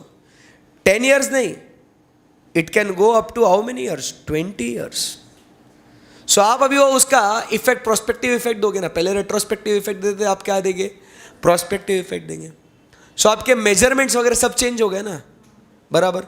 सो management is what? Itself reviewing their own judgments और assumptions in respect to what? The significant accounting estimates.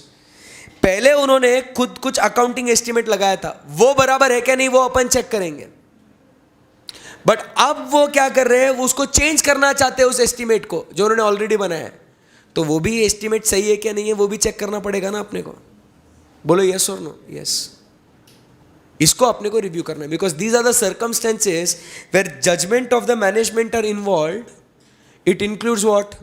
The chances of risk because of fraud, because they are done on purpose. चलता है, अलाउड है, हमें उसमें problem नहीं है.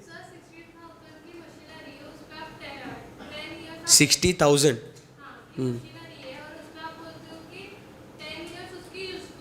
हाँ.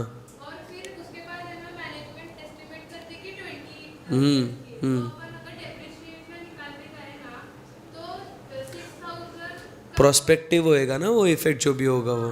हाँ, ऑलरेडी प्रोवाइड कर लिया है. हाँ, तो नहीं कर सकते ना. बट आगे फ्यूचर में वो उसका डिप्रिसिएशन का इम्पैक्ट और कम होएगा ना. करेक्ट है ना. अपने को उससे प्रॉब्लम नहीं है कि बाबा वो 10 का 20 क्यों कर रहे हैं. मे बी वो सही भी हो सकता है ना. बट अपने को बस क्या करना है कि अपने को ऑडिट प्रोसीजर्स डिज़ाइन और परफॉर्म करनी है टू इवैल्यूएट कि जो भी ये वो काम कर रहे हैं वो सही है या नहीं.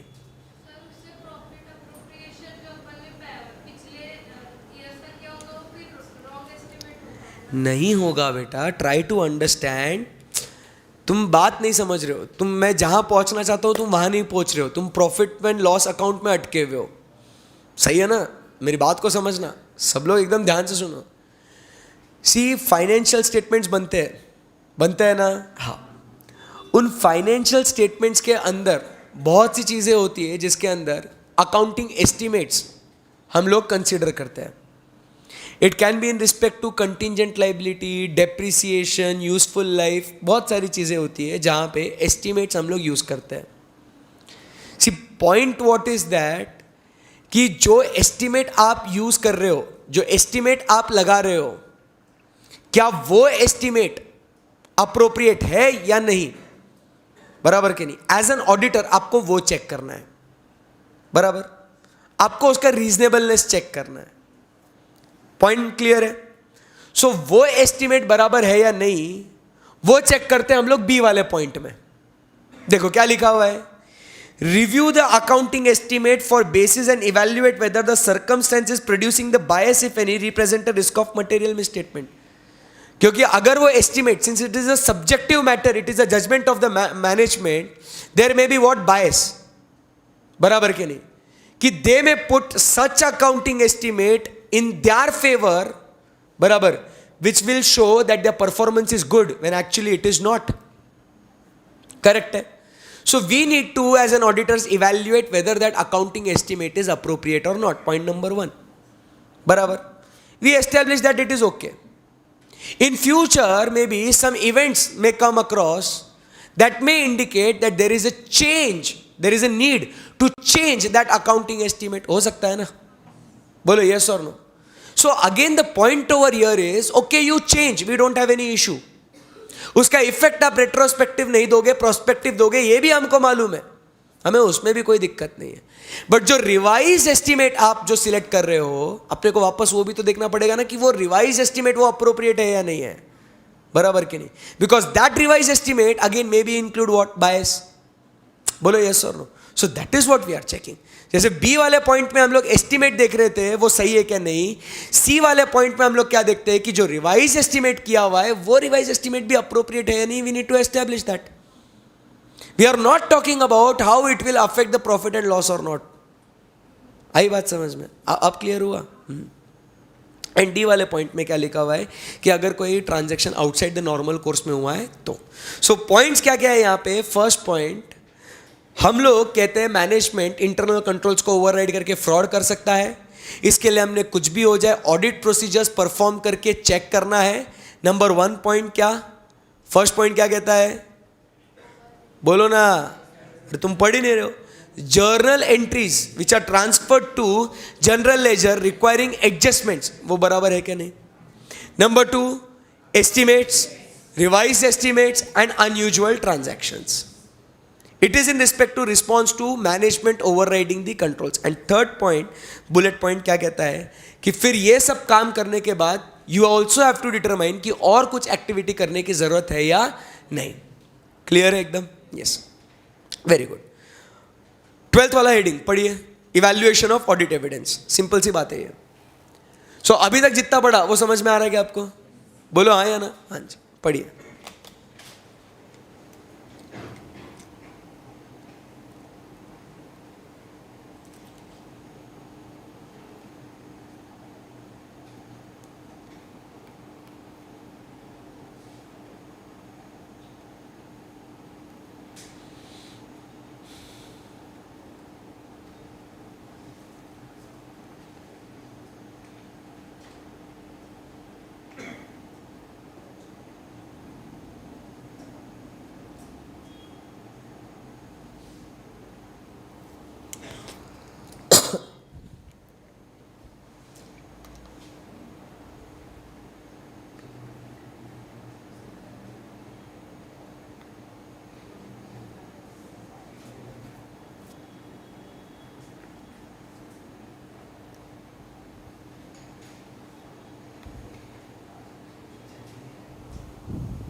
कुछ समझ में आया आपको? बोलो ना. सो क्या लिखा हुआ है? अब जैसे इवैल्यूएशन ऑफ ऑडिट एविडेंस, अब ये पूरा एक्टिविटी अपन ने रिस्पॉन्स कर लिया. अब यहां पे आपने ऑडिट एविडेंस को ऑब्टेन किया है. सो यहां पे अब ऑडिट एविडेंस में आप क्या क्या करोगे? फर्स्ट पॉइंट, अगर आपने एनालिटिकल प्रोसीजर्स आपने परफॉर्म करी है, analytical procedures at the overall conclusion stage में, जब ओवरऑल रिव्यू करते हैं उस टाइम पे क्या होता है दोस्तों? ट्राई टू अंडरस्टैंड कि हमने ऑडिट कर लिया पूरा और हमें कुछ रिजल्ट मिला, और एनालिटिकल प्रोसीजर्स करने के बाद हमें लगता है वैसा होना चाहिए था. सो हमें ऑडिट करके ऐसा मिला है, एनालिसिस करके वैसा मिला है. बोलो यस और नो? यस. एग्जाम्पल, पूरा ऑडिट करने के बाद स्टॉक का पोजीशन हमको कुछ एक्स अमाउंट मिलता है या एक्स क्वांटिटी मिलती है, बट जब हम लोग एनालिटिकल प्रोसीजर्स परफॉर्म करते हैं by comparing what the sales to purchases and the closing stock, बराबर के नहीं, वी गेट कि यार उतना स्टॉक होना चाहिए था, बराबर के नहीं. सो पूरा ऑडिट करके यार ये एक्स अमाउंट मिला है, बट अपने को लगता है नहीं वाई अमाउंट होना चाहिए. सो ओवरऑल कंक्लूजन में we find that there is what certain unrecognized risk of material misstatement. उसको भी इवैल्यूएट करना पड़ेगा. दैट इज पॉइंट कि whether it indicates a fraud और not, we have to evaluate. Number 2 point, अगर वो misstatement indicative है, मतलब वो संकेत देता है, इंडिकेशंस देता है कि there is a fraud, we will evaluate what its implications, कि इसका इंपैक्ट क्या हो सकता है. अगर वो एक्स अमाउंट का स्टॉक दिख रहा है बट एक्चुअली वाई अमाउंट का होना चाहिए था. तो difference between X and Y, is it major, is it materially affecting the financial statements, अपने को इवैल्यूएट करना है. नेक्स्ट पॉइंट, अगर ये फ्रॉड में सीनियर मैनेजमेंट इन्वॉल्व है, बराबर, या मैनेजमेंट इन्वॉल्व है, जानबूझ के किया है इन्होंने, सो हम लोग को पूरा का पूरा काम रीअसेस करना पड़ेगा, वापस से करना पड़ेगा, क्योंकि हम लोग रिस्क वो टॉलरेट नहीं कर सकते अभी. एंड उसके बाद अगर ऑडिटर कंफर्म करता है या वो कंफर्म नहीं कर सकता है कि फ्रॉड है या नहीं है, उसका ऑडिट पे क्या इम्पैक्ट होगा उसको वो देखना है. पहले ओपिनियन पे क्या इम्पैक्ट आएगा, अब फिर ऑडिट पे क्या इम्पैक्ट आएगा वो देखना है.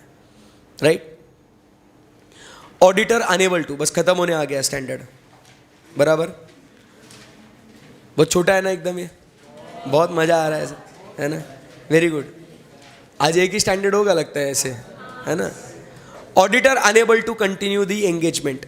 सिंपल पॉइंट्स, अभी कोई डरने की बात नहीं है, अभी सिंपल है. अब auditor unable to continue the engagement क्या लिखा हुआ है, मेरे साथ सिंपल पढ़ना. If as a result of misstatement resulting from fraud और सस्पेक्टेड फ्रॉड, दिखता है फ्रॉड है, the auditor encounters exceptional circumstances that bring into question the auditor's ability to continue performing the audit, the auditor shall. सबसे पहले एकदम ध्यान से पढ़ना, अगर उसको फ्रॉड मिलता है कि एज ए रिजल्ट कि there is a misstatement from fraud और सस्पेक्टेड फ्रॉड, और वो क्वेश्चन मार्क क्रिएट करता है कि अपन इतना फ्रॉडुलेंट एक्टिविटी में अपन कंटिन्यू कर सकते हैं या नहीं कर सकते. क्योंकि अगर मान लो कोई ऑर्गेनाइजेशन ने टैक्स फ्रॉड्स किए हैं, बराबर, तो अपन उनका काम नहीं कर सकते, because we can not support a client in the frauds. Correct है ना. अपने को रिपोर्ट करना पड़ेगा, बट रिपोर्ट नहीं कर सकते बिकॉज ऑफ व्हाट, कॉन्फिडेंशियलिटी. अरे बाप रे, पंगा हो गया ना यहाँ पे. सो ऐसे केस में अपन ने वो क्लाइंट के साथ ऑडिट कंटिन्यू नहीं करना, छोड़ दो. देखो क्या हुआ यहाँ पे, मैनेजमेंट ने कोई टैक्स का फ्रॉड किया है, बराबर के नहीं, और अपन ये टैक्स के फ्रॉड में क्या इनको सपोर्ट कर सकते हैं क्या, नहीं. अपन ये इनकम टैक्स ऑफिसर्स को रिपोर्ट कर सकते हैं कि मेरे क्लाइंट ने फ्रॉड किया है, नहीं, बिकॉज ऑफ कॉन्फिडेंशियलिटी. अगर वो 143 सबसेक्शन 12 होता ना, तो रिपोर्ट करना पड़ता था सीजी को 1 करोड़ के ऊपर वाले. बट मैं जानबूझ के एग्जांपल में कौन सा फ्रॉड लिया, टैक्स फ्रॉड. और ऐसा मेरे ऊपर कोई ड्यूटी नहीं है टैक्स फ्रॉड्स को रिपोर्ट करने की इनकम टैक्स एक्ट में, कि वो तुम्हारा क्लाइंट टैक्स पूरा भर रहा है या नहीं भर रहा, बराबर के नहीं. So I cannot report because of what, confidentiality. तो ना मैं उसको सपोर्ट कर सकता, ना मैं रिपोर्ट कर सकता है. सो ऐसे केस में what will I do, I will not continue with this engagement, I will not continue with the engagement. मैं ऑडिट ही नहीं करेगा ना. So it is casting a doubt on the ability to continue performing the audit, बराबर के नहीं. सो इसके लिए ऑडिटर शाल क्या करेगा, determine the professional and legal responsibilities applicable in the circumstances, including whether there is a requirement for the auditor to report to the persons who made the audit appointment in some case or to regulatory authorities. अपने को किसी को report करना है क्या, ये अपने को एस्टैब्लिश करना है, बराबर. और अगर नहीं हो पाता तो अपन क्या करेंगे, अप्रोप्रिएट है क्या छोड़ देने का, ये अपने को चेक करना है. And if the auditor withdraws, बराबर, तो वो अप्रोप्रिएट लेवल ऑफ मैनेजमेंट या TCWG से इंटरैक्ट करेगा कि मैं क्यों छोड़ के जा रहा हूँ, बराबर के नहीं. और अप्रोप्रिएट पर्सन्स को वो क्या करेगा, रिपोर्ट भी करेगा. कहानी सिंपल है. मतलब क्या करना है, पहले मैं तो कंटिन्यू नहीं कर सकता, फिर मेरी लीगल रिक्वायरमेंट क्या है उसको चेक करो, बराबर, छोड़ दूंगा. TCWG या मैनेजमेंट को उसके रीजंस बताऊंगा क्यों छोड़ रहा हूँ मैं, और प्लस मेरी कोई लीगल रिक्वायरमेंट है क्या कि अगर मैं विड्रॉल दे रहा हूं तो, सो उसको मुझे वो भी पूरा करना पड़ेगा. अब आपको ये याद आता होगा section number 140 subsection 2, auditor's duty in case of resignation. So वो आपको कोई भी लीगल अथॉरिटी को, आपको रेगुलेटरी अथॉरिटीज को बताना है तो आप बता दीजिएगा. समझा नहीं समझा. उसके अंदर आप बताते हो ना ROC, कंपनी, और अगर ये गवर्नमेंट ऑडिटर है तो CA&AG. याद है ना आपको. तो आपने वो डिटरमाइन करना है, सिंपल सी बात है. खत्म. मैनेजमेंट रिप्रेजेंटेशंस, आपको मालूम है what is management representation? Management representation is what it acts as an audit evidence, बराबर के नहीं? But it is not sufficient and appropriate audit evidence, ठीक है ना? So auditor uses management representation to support other audit evidences. जो और दूसरे audit evidences लिए ना, उसको सपोर्ट करने के लिए ऑडिटर क्या करता है? मैनेजमेंट रिप्रेजेंटेशंस लेता है, बराबर? अब ये जो मैनेजमेंट रिप्रेजेंटेशन अपन एज एन ऑडिटर लेते हैं ना, वो किसके लिए लेते हैं? क्या कहा था? To support other audit evidences. तो इसके लिए अपन ने ये किससे लेने चाहिए? ऐसे व्यक्ति से who are responsible for preparation of financial statements, जो इन्वॉल्व है फाइनेंशियल स्टेटमेंट्स बनाने में, उससे हमने ये रिप्रेजेंटेशंस लेने चाहिए, ये जानने के लिए कि क्या उन्होंने उनकी रिस्पॉन्सिबिलिटी पूरी श्रद्धा, निष्ठा और ईमानदारी के साथ निभाई है या नहीं, बराबर? और फिर उनका रिप्रेजेंटेशन मिलने के बाद अपने को पता चलता है कि उन्होंने अगर कुछ गलत बोला है तो again it indicates that there is what certain fraud in it. पढ़ेंगे इसको, पढ़ो आप।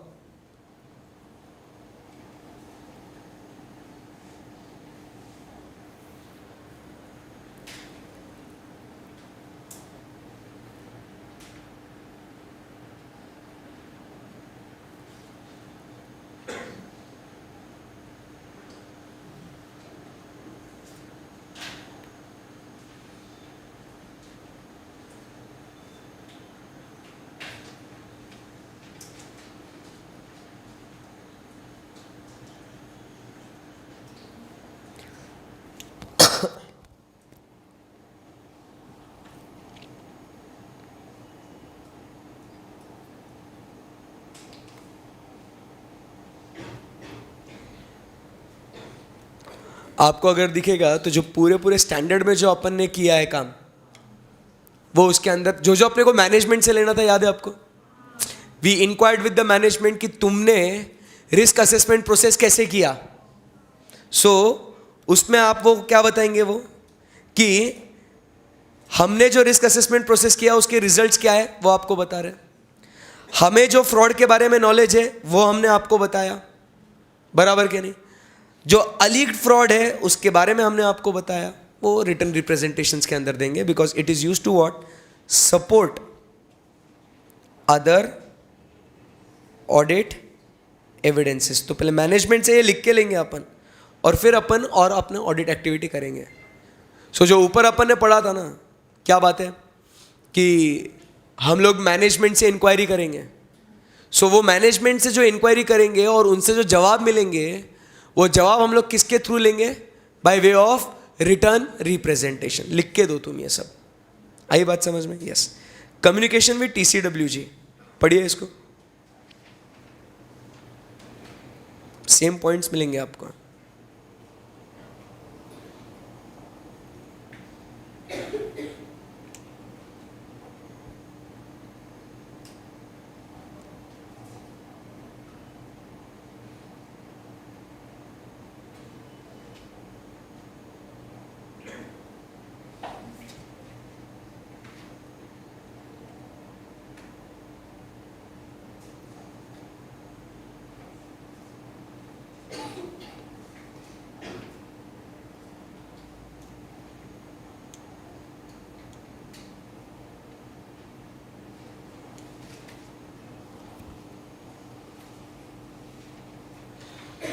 क्या नज़र आया आपको इसके अंदर कि भाई फ्रॉड के बारे में जो भी इंफॉर्मेशन है या फ्रॉड जो भी है, अपने को वो TCWG को इन्फॉर्म करना पड़ेगा, राइट?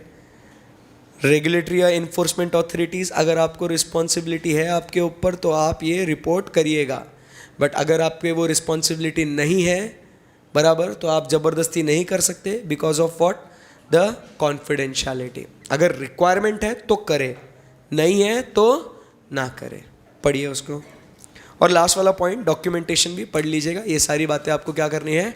डॉक्यूमेंट करनी है।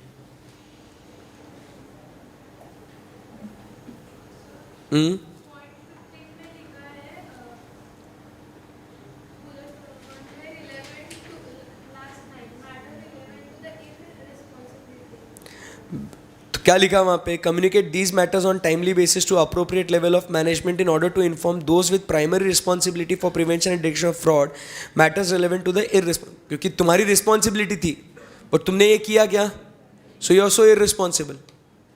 तो उन्होंने उनकी रिस्पॉन्सिबिलिटी पूरी नहीं करी है, वो आप बताइए उन्हें, ऐसा।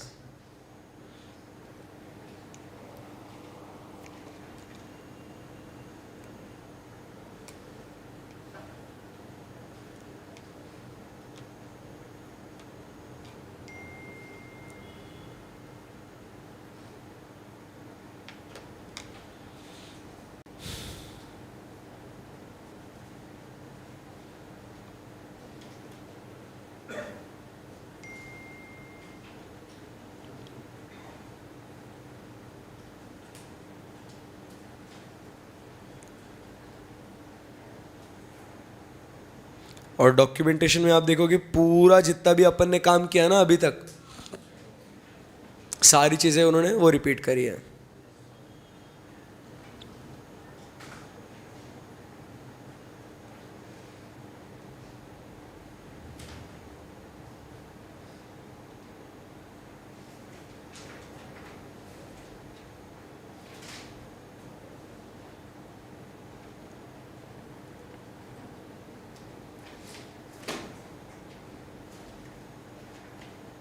चलो ओवर। सो क्या हम लोग इसकी समरी बना सकते हैं क्या? जरूरी है क्या? नको बनाएंगे ना? यस चलो। सो साथ में लिखेंगे मेरे, बोलो कि बाद में लिखेंगे? पहले मैं लिख लूँ, आपकी मर्जी। सो ऐसे नंबर कौन सा है ये? 240। नाम क्या है इसका? Auditors responsibility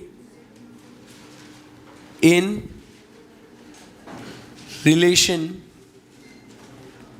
to fraud in audit of financial statements. बराबर? So financial statements may have what? Misstatements.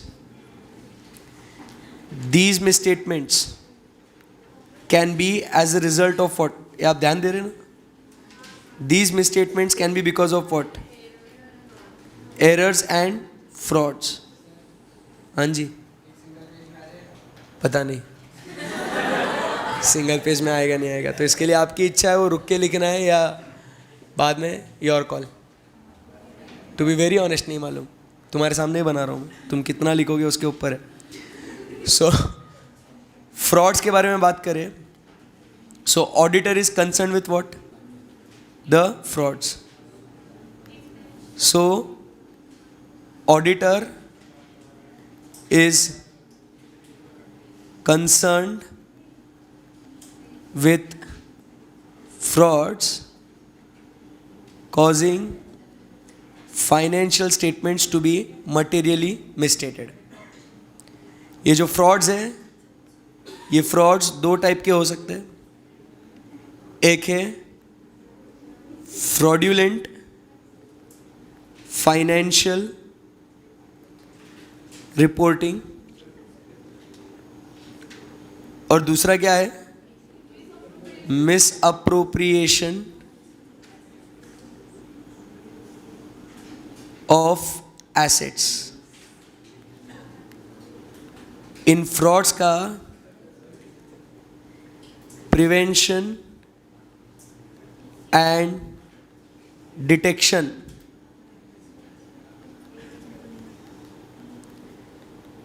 is the primary responsibility of those charged with governance and management. Auditor's responsibility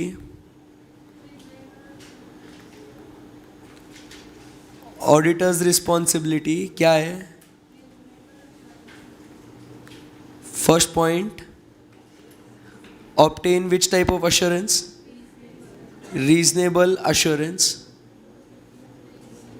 Second point, consider the risk. Third point management fraud, और यहाँ पे fourth point है auditors attitude. और आपको मालूम है कैसा attitude होना चाहिए? Professional scepticism. यहाँ तक सिंपल एकदम बात है, बोलो यस और नो। यस। एक काम करो, आप मेरा पूरा होने दो लिख के, फिर आप लिखो अच्छे से, तो कितना स्पेस वगैरह क्या होगा ना, तो आपको समझ में भी आएगा। क्या हुआ, चालू किया आपने बट कोई प्रॉब्लम नहीं है, ए चुप रहे। फिर उसके बाद अपन आगे बढ़ेंगे यहाँ से।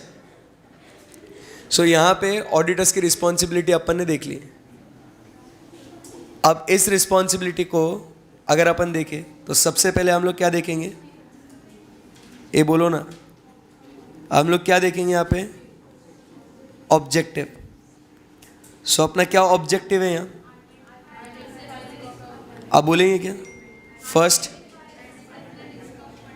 Identify and assess the risk of, ये टाइम पास मत करो रे, identify and assess the risk of material misstatement। Second point क्या कहता है? obtain sufficient and appropriate audit evidence।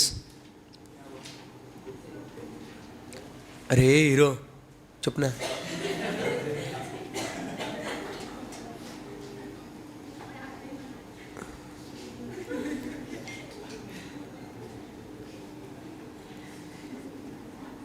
अरे चुप रहे। Obtain sufficient and appropriate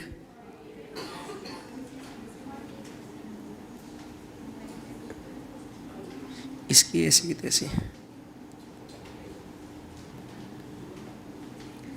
obtain sufficient and appropriate audit evidence. And third point क्या है? Determine appropriate response.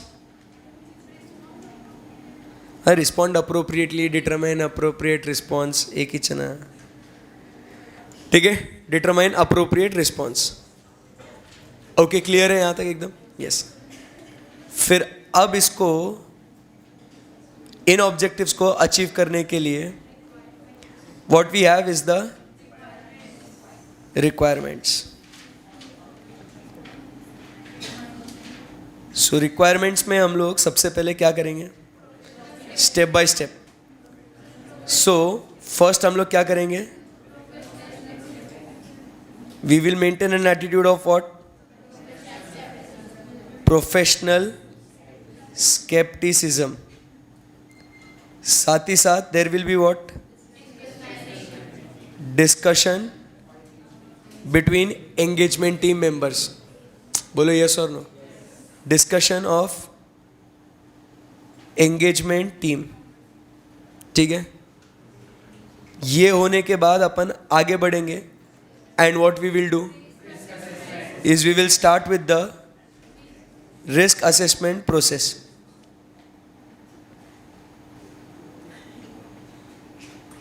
So we will do what is risk assessment process। और इसको करने के लिए we will inquire with whom? बोलो। So we will inquire with two people। कौन है ये? So एक है मैनेजमेंट और दूसरे है दोज चार्ज्ड विद गवर्नेंस। सही जा रहे हैं अपन एकदम? सो इनसे हम लोग क्या करेंगे? इंक्वायरी करेंगे। यहाँ तक कोई दिक्कत है? नहीं। और साथ ही साथ रिस्क असेसमेंट प्रोसेस के साथ हम लोग क्या करेंगे? We will do what? Analytical procedures. So analytical procedures perform करेंगे। सो हम लोग को क्या मिलेगा? We will get the unusual or unexpected unexpected relationships. ठीक है, सो यहां तक अपनी बात हो गई. फिर अब इसके आगे क्या करना है? फिर ये अनयूजुअल अनएक्सपेक्टेड रिलेशनशिप वगैरह मिल गया, फिर क्या करना अपने को? We will obtain what? Other information also. So यहां पे लिखते हैं अदर इंफॉर्मेशन, और अदर इंफॉर्मेशन ले लिया. फिर नेक्स्ट पॉइंट क्या है? हाँ, फिर इस सारी कहानी के बाद at the end of the day what we do is evaluate the fraud risk factors. और यहां पे अपना खत्म हो जाता है क्या? नहीं, और एक पॉइंट बाकी है. इसके अंदर ये खत्म हो गया ना, 8 पॉइंट्स खत्म हो गए ना. हाँ, सो ये अपन ने काम किया, ये रिक्वायरमेंट थी. और अब ये एक्टिविटी होने के बाद इवैल्यूएट फ्रॉड रिस्क फैक्टर्स. सो अब अपने को फ्रॉड जो है ये अपने को 3 लेवल पे मिलेगा. समझ में आ रहा है आपको मैं क्या बोल रहा हूँ? सो अब जो ये फ्रॉड जो है अपने को अब ये 3 लेवल पे मिलेगा. वो 3 लेवल कौन से है? एक तो ये आपको फाइनेंशियल स्टेटमेंट लेवल पे मिलेगा. आपको स्ट्रक्चर समझ में आ रहा है कैसे अपन बना रहे हैं? सो एट फाइनेंशियल स्टेटमेंट लेवल. दूसरा है at the assertion level. And तीसरा है when the management overrides the internal control. When the management overrides the internal controls. अब यहाँ पे व्हेन फाइनेंशियल स्टेटमेंट लेवल पे है, सो अपने को क्या करना है? फर्स्ट बहुत भारी लोगों को वहाँ पे असाइन करना है. Assign what? The important word क्या है वहाँ पे? असाइन, कुछ भी बोल रहे हैं. Assign the engagement team member, engagement team with skill, capability, ability etcetera. ठीक है. फिर उसके बाद सेकंड उसने क्या करना चाहिए? इसने इवैल्यूएट क्या करना चाहिए? Accounting policies. किससे related? In relation to complex and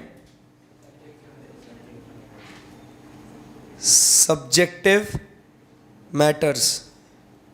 And third में there should be what? Incorporate unpredictable audit procedures. Chart बना रहे तो पूरा पूरा नहीं लिखेंगे ना, है ना? Unpredictable audit procedures. Assertion level पे हम लोग क्या क्या करेंगे? ये कुछ याद है क्या आपको? असर्शन लेवल पे क्या करेंगे? First design and perform audit procedures. So first हम लोग यहां पे लिखेंगे design and perform audit procedures. हाँ, उसके बाद हाँ इतना ही है. ठीक है. सो इतना लिखने का अपने को बस खत्म. और फिर अब ओवरराइड्स इंटरनल कंट्रोल में इसमें अपने को क्या करना है? फर्स्ट क्या? Management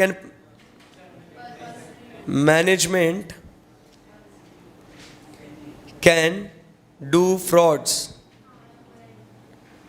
by overriding controls. So अपने को ऑडिट प्रोसीजर्स कुछ याद आ रहा है क्या? So we will design perform audit procedures. क्या क्या इवैल्यूएट करने के लिए? Number 1 journal entries to general ledger requiring adjustments. बराबर के नहीं? सेकेंड पॉइंट अकाउंटिंग एस्टिमेट्स, याद आ रहा है क्या छोरी? देखो अकाउंटिंग एस्टिमेट्स। थर्ड पॉइंट क्या कहेंगे? रिवाइज्ड अकाउंटिंग एस्टिमेट्स लिखू क्या? ये बोलो ना। उसके अंदर और एक पॉइंट है नीचे, सिग्निफिकेंट अनयूजुअल ट्रांजैक्शंस। कुछ भी मत बोलो, ठीक है ना? सिग्निफिकेंट अनयूजुअल ट्रांजैक्शंस, सिर्फ सिग्निफिकेंट ट्रांजैक्शंस मैटर नहीं करता वहां पे, बराबर। और फिर अब उसका थर्ड पॉइंट क्या है? बोलो ना।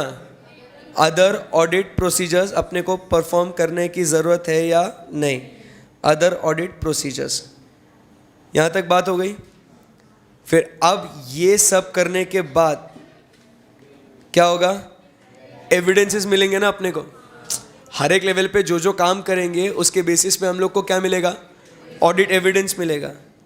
सो उसमें हम लोग का नेक्स्ट पॉइंट क्या आ जाएगा?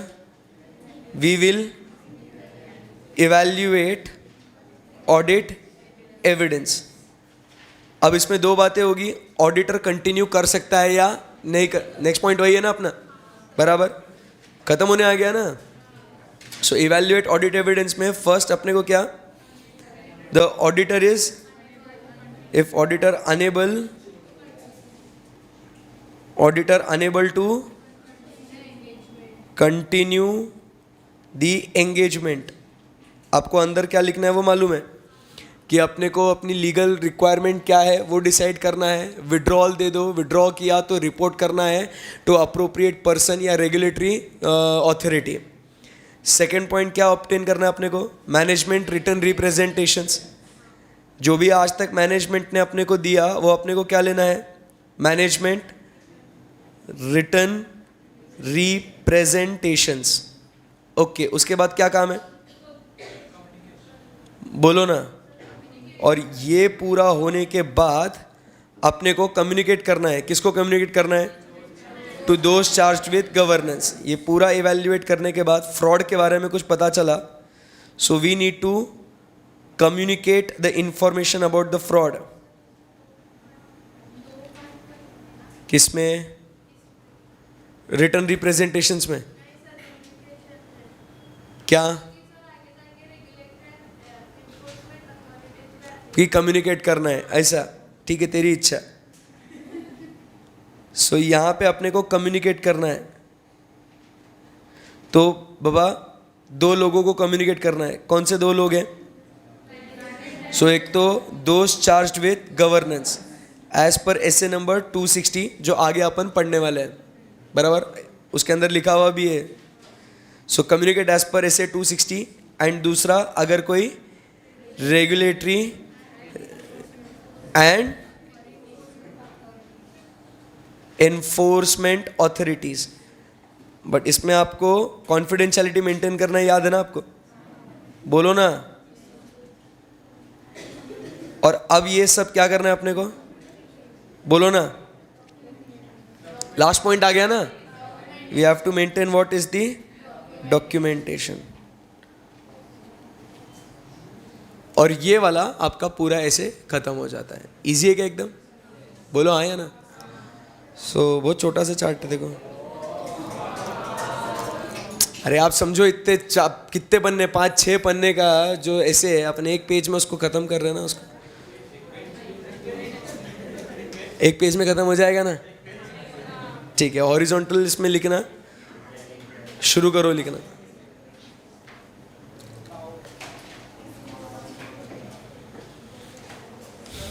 कि कल आके पहले लिखोगे?